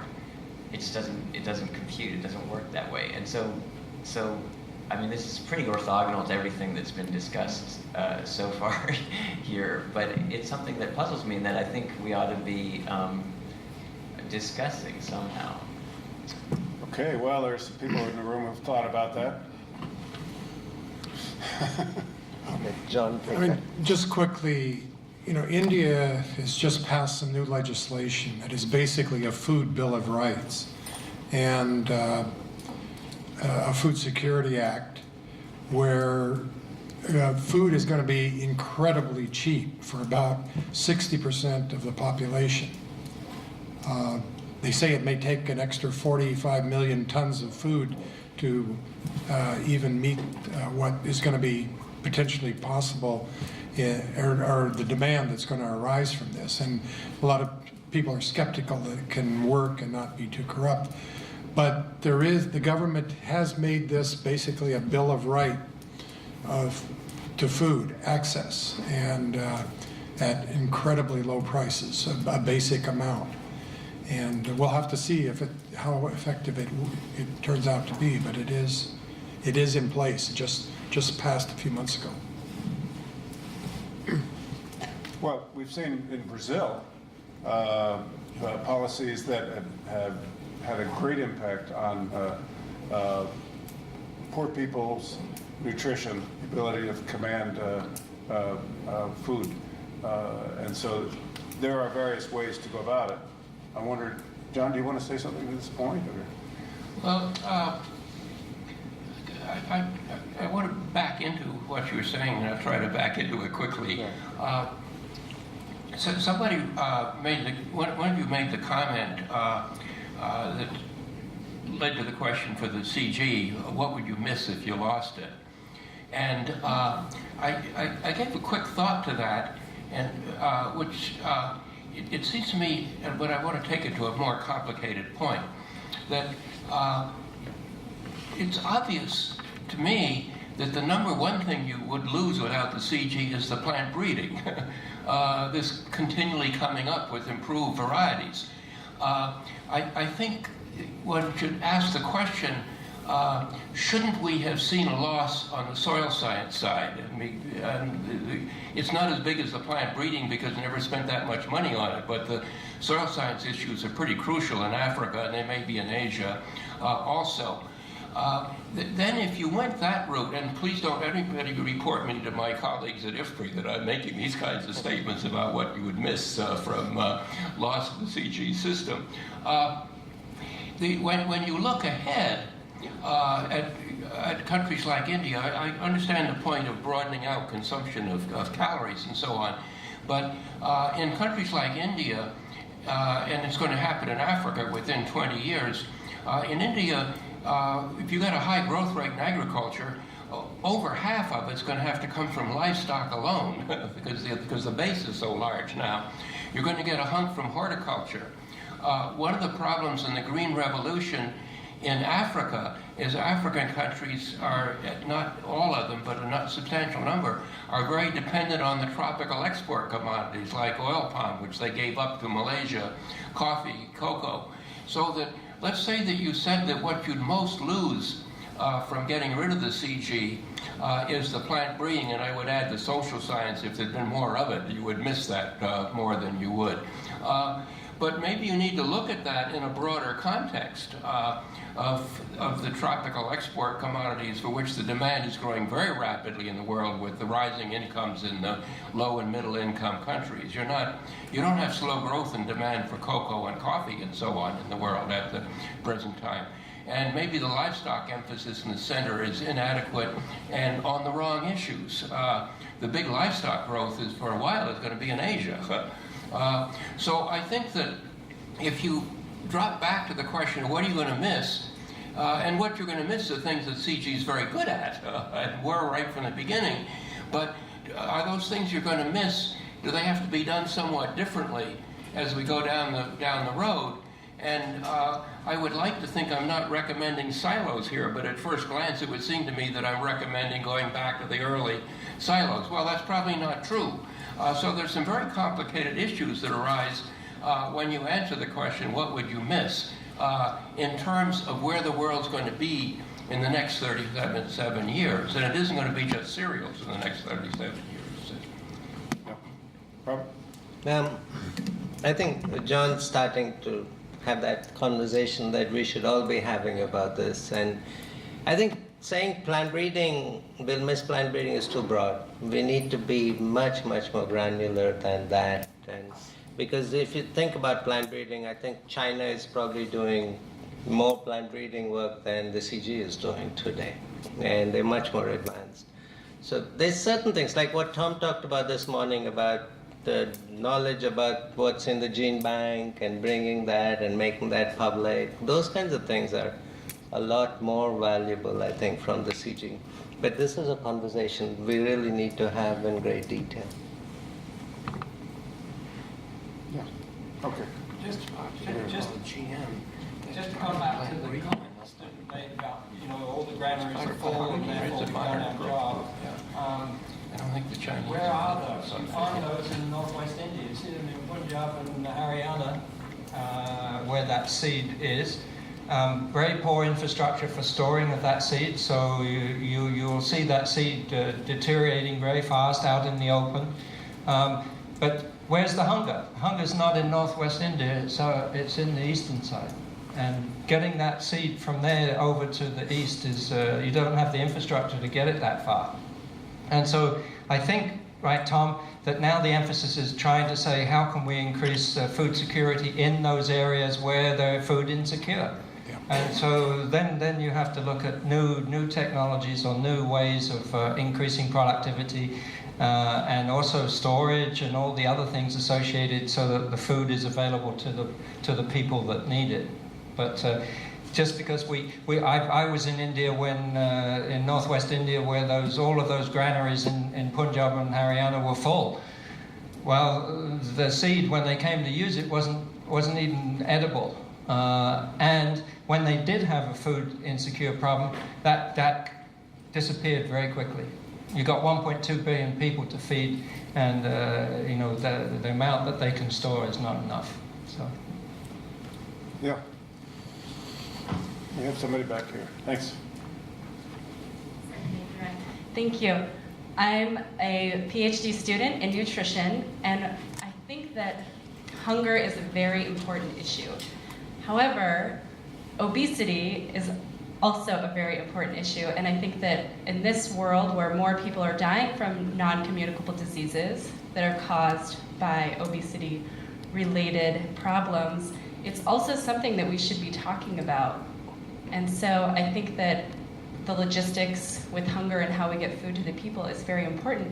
But I do think the types of food that we're consuming and producing and promoting should also be brought very heavily into the conversation, particularly looking towards the next 50 years when countries with over 1 billion people, such as India and China, are becoming wealthier and the rates of obesity are rising there. And in fact, the rates of obesity are rising higher in every country in the world, much faster than underweight and hunger. Another challenge. Yeah. Oh, sorry. We have a... Hi, so I'm a graduate student in plant breeding, and one of the things that I've really wondered about hearing this, and I think it was sort of touched on a little bit earlier, is where you all sort of see the role of orphan crops or sort of underutilized crops in the future of the CG centers, or is there even a role for them in the CG centers, especially as a lot of the crops that have sort of been the main staples and sort of poster children of the CG centers are receiving a lot of private funding. And not to say that public research doesn't have a role, but where do you all think the CG Center's mandate, as there's this discussion about change, involves other crops, and would these better serve marginalized communities that aren't sort of being met by the current research? Can you name a couple of crops that are orphan, or, so we know what's in your head? Fonio, for instance, Mukuma, I'm trying to think of some of the other ones. You know, I could sit there and name a bunch of really obscure crops, but crops right, those two, so far you've gone beyond me. Okay, so maybe a little more on those. Quinoa, for instance, amaranth. You know, amaranth, I was at CIMMYT for a summer research thing, and there's some interesting work going on at Chipingo, but it's not going on at CIMMYT, and I found that really fascinating within itself. So I'd love to hear different thoughts. Okay, quinoa I recognize, and amaranth. Address that just briefly. The Bolivian government is actually trying to set up an international institute on quinoa, and I hope they're successful at that. It's so expensive, I mean, it's so popular outside of the Andes that they're exporting it and the local people can't afford it anymore. The granaries of India, India's had incredibly good weather the last few years. That's not going to continue. Historically, there's no, the precedence isn't there, and terminal heat stress, issues like that are going to hit. So you can get complacent. There's been food rotting on the ground in India, yes, and they are building more storage capacity, but the weather is just not going to cooperate as well as it has the last few years. I just can't help but make this point. The cheaper food is, the less food you're going to have in the long run. Farmers are economic animals. They respond to incentives. So I'm not sure what the Mexican program is going to be, or the Indian program is going to be, but if it drives down the price of grain in general, it's bad for farmers and it's bad for the long run. Same thing, quinoa is expensive. Well, that's good for the people who are producing quinoa because they make more money and they can spend their money either to eat quinoa, eat something else, and export quinoa. From the point of view of development and growth and getting people out of poverty, low food prices are just not the way to go. Prabhu will counter my... Sorry, small correction on the India side. Actually, India is playing on both ends of that candle. You've got producer support prices, which prevent prices from falling too low from the producer end. At the same time, they have subsidized food for poor consumers. So India is actually taking on a massive subsidy and a deficit. And where will it end? That I don't know, but I'm just telling you it's on both sides. It's a very expensive program, though, right? Absolutely. I mean, incredibly expensive, and so we've seen, you know, it just takes a tremendous amount of revenue and government fortitude and determination to maintain these kinds of programs. It's a question of whether that political will be there in the long run. And then, if it's not there in the long run, farmers experience this yo-yo effect of higher prices, lower prices, higher prices, lower prices without stability. So It'll stay. I mean, the subsidies on the producer side have been there now for more than 50 years. In India, they have been. They continue to stay, and it's like in the U.S., they continue to stay on forever. Stay forever, maybe. There was, yes, Margaret. Yeah. I've just been sitting here mulling over some of the recent comments, Jean-Luc's about distribution, and the comment about obesity, and the comment about orphan crops, and I think they all come back to a need to focus. You know, I listened to David Pelletier here one time talk about nutrition and the eras of nutritional interest, and there was sort of the era of we need more calories, which led to the Green Revolution, and then there was the era of oops, we also need protein. There was a lot of emphasis on quality protein grains and other approaches to adding protein, and now we're at the era of oh yeah, and micronutrients. So there's a lot of micronutrient density work. But I think what we really need to come around to, and I hate to suggest another new era, but I think what we really need to come around to is how do we have an agricultural system that delivers good nutrition in a way that is economically viable and environmentally solid. And it again is a very complex question. And I would not say that complexity means we throw out the entire CG system, so I'm not sure that's the way we approach it. But how do we take advantage of the investments that are being made, both internationally and nationally, and by all of the other people making those investments, and be able to focus that on this multi-dimensional question? And I think therein lies the challenge.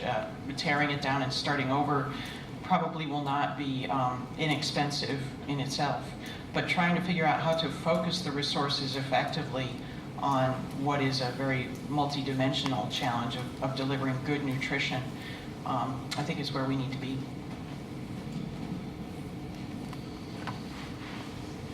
Next question. Yeah, so a hand over there, Holly.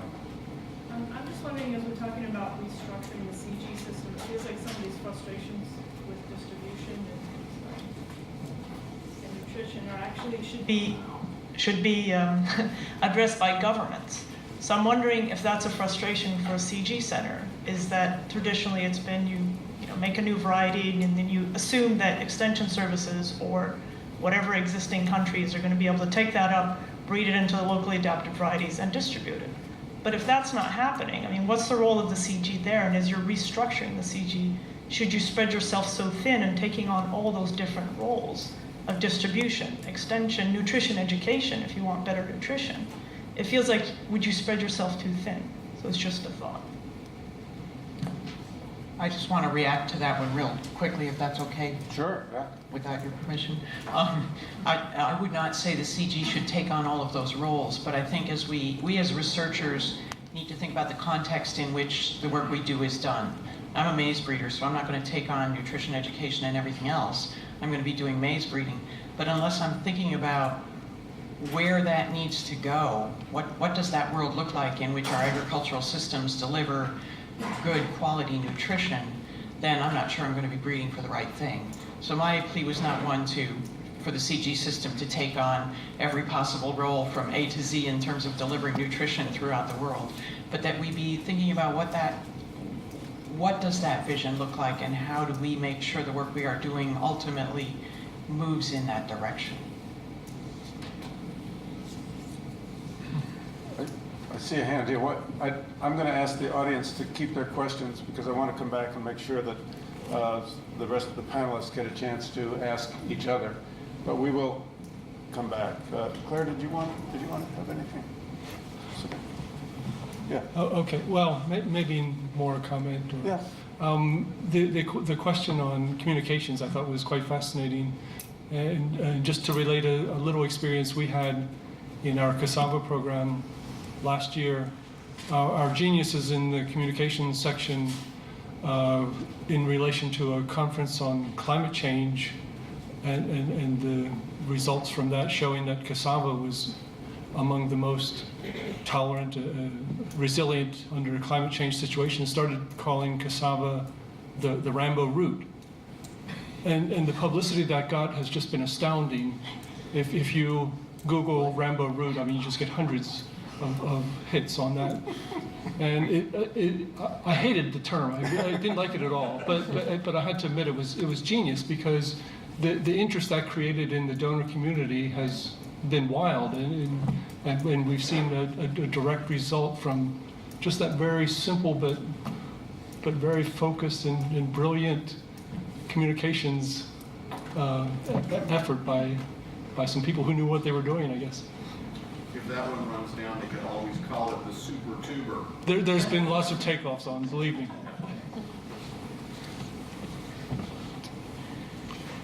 Just, you know, if we go back to what would be missed if the CG wasn't there, I often think of the CG system, its most important activity and role is being a networker, to creating this web around the world of connecting you here at Cornell with, you know, researchers in India or researchers in Nigeria or wherever. Because when I go to those countries and I talk to those governments, they say, "Oh, we're so glad you're here. It's, you know, we're so glad we're doing this, and we're so glad that you gave us this opportunity to network." And the germplasm, the seed that flows through the system, the data, the technology that flows through the system, that's what will be missed. It's a conduit of science and technology and networking that, if it wasn't there, there would be a lot of isolation and disconnect in the world. Good point. I'm going to ask this one.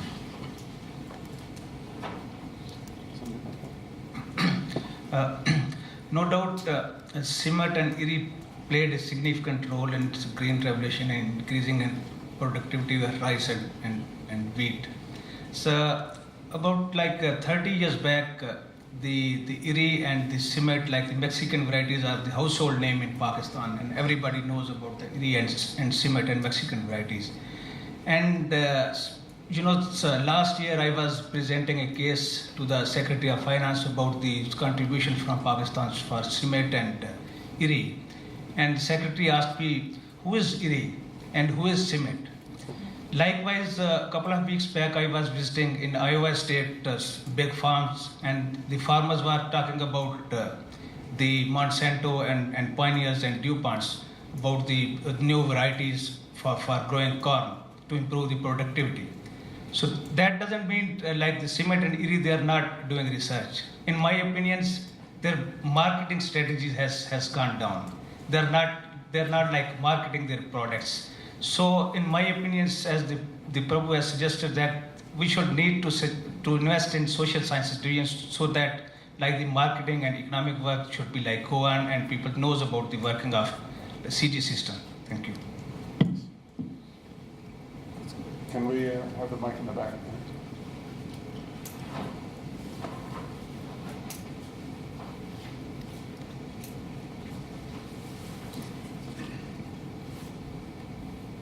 So I just wanted to point out that I have observed about some years now that CG centers are very influential when talking to African governments, actually.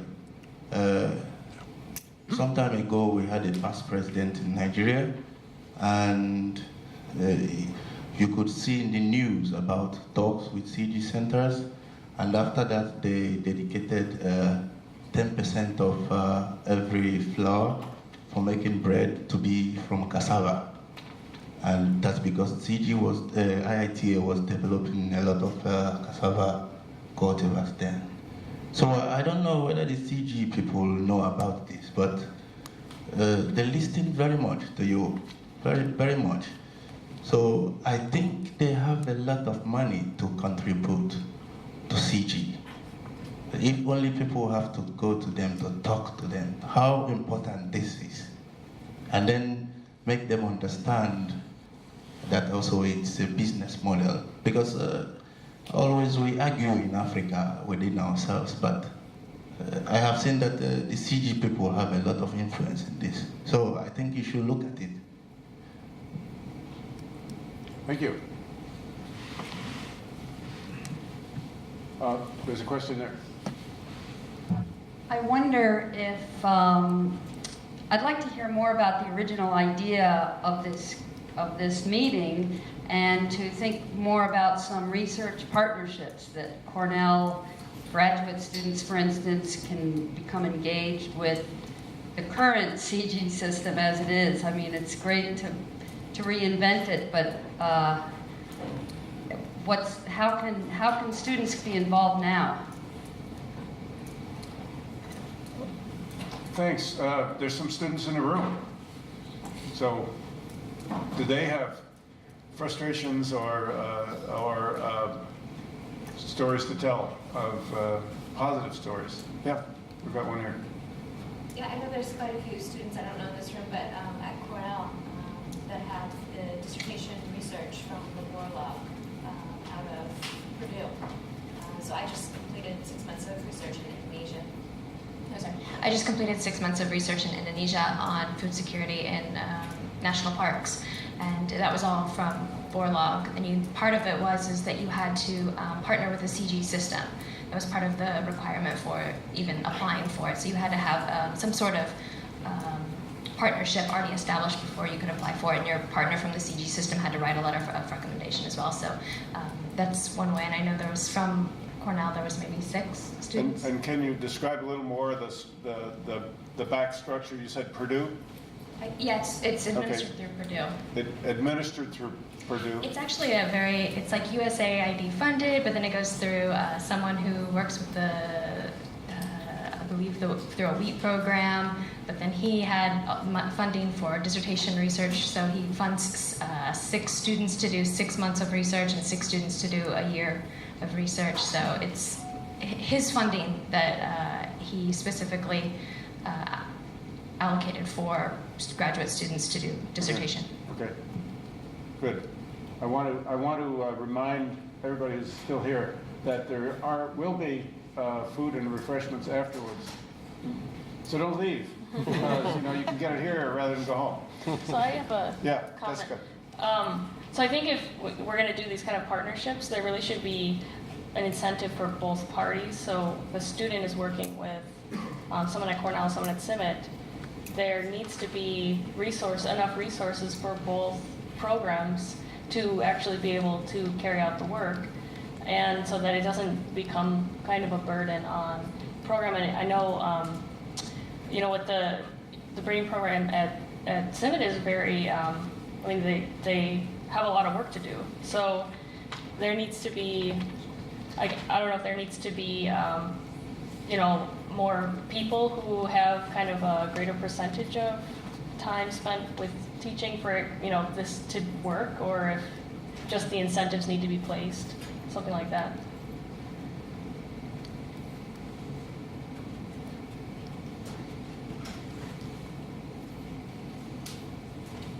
I think it's a privilege to be seated in this forum. And just a few comments and a question. Actually, this question has been on my mind. Now that we're talking about students, I am a postdoctoral research associate. I'm working with Team CIAT. But the question I wanted to ask, now that we're talking about students and all that, is directed towards Jessica. So you're going to have to respond to this, and also Margaret. So the question is, you're interested in empowering scientists and more on doing training programs. But I'm thinking, after these students, they are not students forever. What is their position, or what is the future of these students when they are done with their studying? How do they get incorporated into the system, as it were? Do they have chances of even getting positions in the centers or in the university system?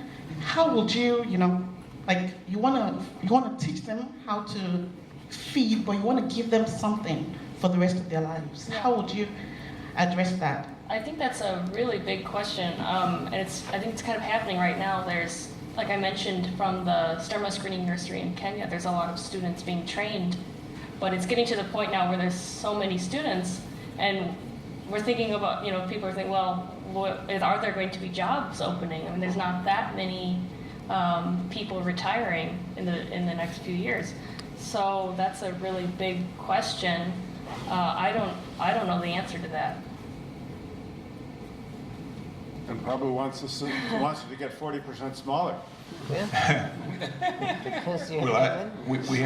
we don't have too many representatives from donors here. Maybe Prabhu and Bob are the most recent, so they may have some thoughts about it. But I think that's what Tom has put the CGIAR in the shape it is today, is what's happened to the donor community. In a way, I mean, they've all gone away from the common fund and are providing it in a restricted manner. You have a much bigger budget, but it's all restricted. So, I mean, what's going to happen to the donor community? At one extreme, yesterday, some of us here had a meeting on crowdsourcing, and that's going on here at Cornell. The development office has established a team, and students can use it, and are apparently using it quite effectively. There are 7 different teams that have met their goals in a remarkably short time. So you come in with a large, hopefully a larger number of people who might be interested in supporting the very specific thing that you want, and then you send emails and advertise it on the internet, and then they contribute to Cornell and get a tax deduction. So, even the parents contribute to a student who wants to participate in a research project in India or whatever. And the parents, the aunts and uncles and so forth, they get a tax deduction for it. As soon as you hit the button, you get an electronic tax deduction. So that's sort of one extreme of what's happening. I think Greenpeace gets a lot of its money in small doses and presidential campaigns and so forth. I don't know if there's a future for us in doing a better job with the communications and getting significant money in small doses from people who would like to see the right thing happen. Or if large, Prabhu, private individuals like Bill Gates, will there be more Bill Gates to come? I mean, what's our prognosis there? First, let me set the record a little bit straight. Actually, the total unrestricted budget of the CG has actually gone up and not down.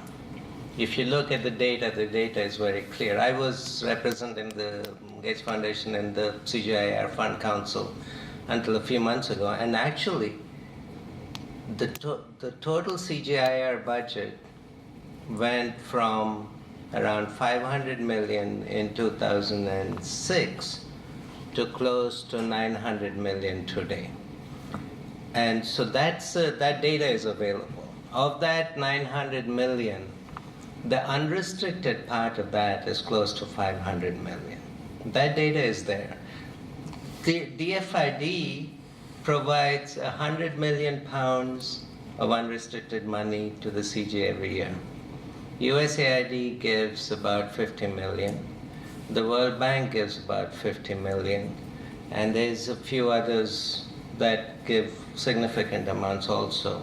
And all of this is in the CGIAR annual reports. We can look at that. So it's not true that the total unrestricted has fallen. What is true, though, is that the overall breadth of activities that are taking place in the CGIAR has expanded so enormously that most centers now have, like Tom was saying, a small share of their total money is coming from the unrestricted core. This is where the problem has come out. Take IFPRI, for example. IFPRI, during the time of John, had a total staff of about 60 people. They had what your budget was around 30 or 40 million. Today, IFPRI has 250 staff members and an overall budget of 150 million or so. And then IFPRI has to keep raising money to feed those 250 staff members. And they're constantly on this treadmill getting more and more money to keep that going. Now, if IFPRI said our core advantage is in global policy research that needs to be done and global public good work, and that requires about $40 million per year to do, we're not going to go into a numbers game, but rather produce high quality output, then it's a very different CGIAR. This is the problem that we have today. IRRI is the same thing. IRRI has now expanded so much that they constantly have to raise new money to keep that going. Whereas IRRI could easily come to a point of saying our comparative advantage is to generate rice varieties, put them out there, and we can do it with a budget of $50 million. And they could. That's my point. I think that's a pretty good point. It's a different case with the universities, I think. Maybe not, but we're losing faculty. And have, when I came here with Mark, we had 480 in the college, and now we have 350. And, you know, it's still going south. So it seems to me that on the whole, public funding is diminishing. I don't know. Well, I think that's true. But at the same time, when we talk about total funding, Monsanto, the evil empire, in some views, is funding some 285 PhD students from around the world to study at advanced institutions like this one, and I'm sure many of those will do their research at a CG Center or associated with the CG Center. And of course, yes, some of those people will be hired by Monsanto to carry on their private sector breeding work, but some of those people will go into the public sector. And, you know, the opportunities for study and the opportunities for partnerships, I think, are out there. We heard about several today, capitalizing on the Borlaug name. And I think that, you know, the opportunity to stay alert to those is there. Ronnie, go ahead. Yeah, just one more thing. I think maybe we're overlooking the original question and concern. I mean, there's the secure career track for students. I mean, since my generation, I think that's taken a hit. I mean, if I were Jessica's shoes or your shoes, it seems to me, you know, going to work for an international center as I did in 1970, I didn't choose to work there the rest of my career, but I felt like I could if I wanted to. But now, Tom, I'm not sure a young person would have that feeling in CIMMYT. As much as you're trying to make it so, it's a less secure situation, or is it? We don't, you know, we try to shelter our scientists from what's happening. And so they, you know, and we don't talk about firing them. I mean, we have a clause that we can release that they can be terminated within 6 months for any reason. But we have not done that. And I mean, we've pushed a few people out because they weren't a good fit for what we needed. But we have not, fortunately, had to downsize and cut anybody. And we don't go around trying to make people nervous about that. I think if we have good projects and good proposals, I think we can, there's so much need out there. The CG they were going to make an announcement that they had reached $1 billion. Have they? They have. I mean, CIMMYT is almost at 200 million this year in income. But they had to pull it because of some news stories in Swedish and Norwegian newspapers that you might want to look into.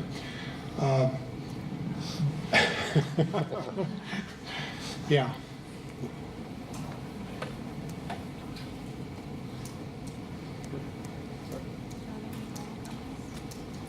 Actually, I think we have two hands. Go ahead. From young people's point of view, I think the CGIAR is still one of the most exciting places to work in, because if someone like Jessica says, I'm going to go to CIMMYT and spend the next 4 or 5 years there, I think Tom would be delighted. Because one, getting a highly competent young scientist to come and do it, and second, a woman scientist to come and do it, is pretty amazing for CIMMYT, because it's such a hard recruitment thing in the CG centers to get competent young people to come there. So if young people say we want to do it, center director generals will give you everything they have just to get you there. Prabhu, it's a little different world right now. I'm really happy to say that. I advertised for an assistant to me. I had 90 applications. Whoa. I had some of the most incredible people you could imagine. We have the image of CIMMYT has really, and a number of the other centers, has really improved. And we're getting some amazing quality people applying. I saw Claire wanted to say something, and I want to alert the panel that we're in the final round here. So if you're holding back, don't hold back the next time I look at you, Claire. Yeah, in terms of recruiting for plant breeders especially, I think we have a really challenging situation to attract plant breeders at CIAT, and I think it's similar at the other centers. In spite of Jessica's concerns that there's too many people for the positions available. Earlier this year we recruited for a forages breeder, and we had a terrible time getting qualified candidates. So I think the number of plant breeders being trained in field breeding and the integration of field and molecular breeding, I think is really a challenge at universities now, and we're not finding so many of the kind of people who will fit into the CG system for the field breeding types. They're really kind of rare. They're mostly being snapped up by the private companies at much higher salaries midway through their career many times, I think. So,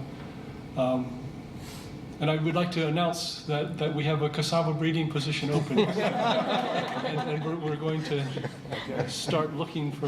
The harvest that come in, Claire. Yeah. So anybody who's out there looking for a position in the CG as a plant breeder, I want to talk to you. Okay. Over there, Bob. Yes, please.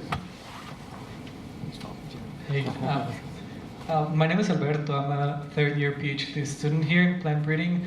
I'm part of the Seeds of Discovery initiative, and basically, I'd like to share kind of like my ideas and my impressions on how this whole thing happened.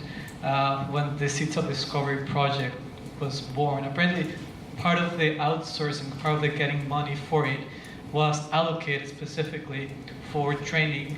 It was not only me, but other students that went to Australia to do some research on diversity of race technology.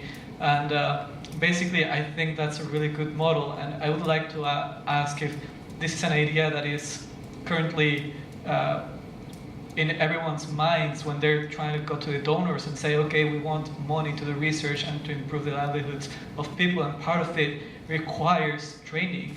Part of it really needs a new generation to come in with new ideas, and money should always be available for that. And it could be either PhD training or just visits, or the network itself is worth investing in. And I don't know how much of this is a priority when going to the donors, and what's the donors' reaction to it. Good point. I'm sure the donors in the room are going to take... We don't have any donors, actually. Any last comments from anyone on the panel or anyone in the room?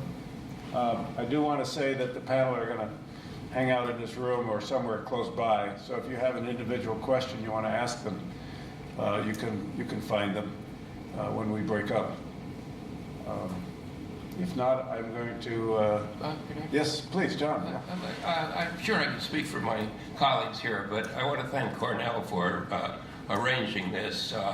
I think this is a real service to have this kind of a discussion within a great university, and I think something will come of it. And thank you and your colleagues for the work on this. Bob, I think somebody should point out that we have here the first international professor, John Mellor. He was the first one, just so you all know. And now John, they're 73. Wow. Is that right, 73? See what you start. Okay, I'm going to ask Sarah to give us the last word.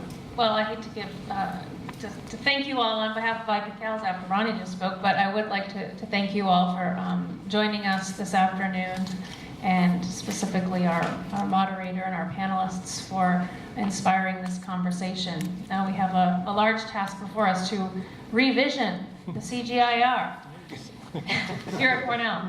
I'd just like to make sure that everyone in the room knows about the Frosty Hill Research Fellowship, which offers students and faculty at Cornell the opportunity to do research at a CGIAR center.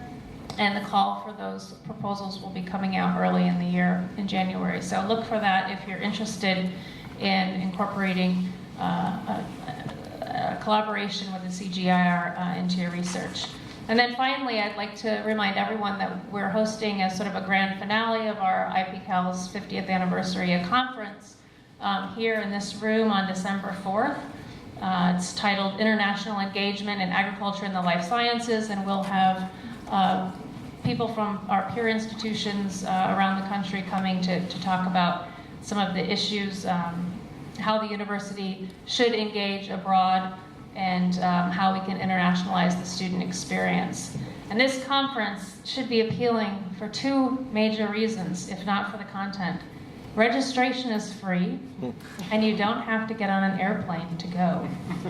So I hope that you'll all go to the IPCALS website and register for the conference. Thank you again. Please join me in thanking you.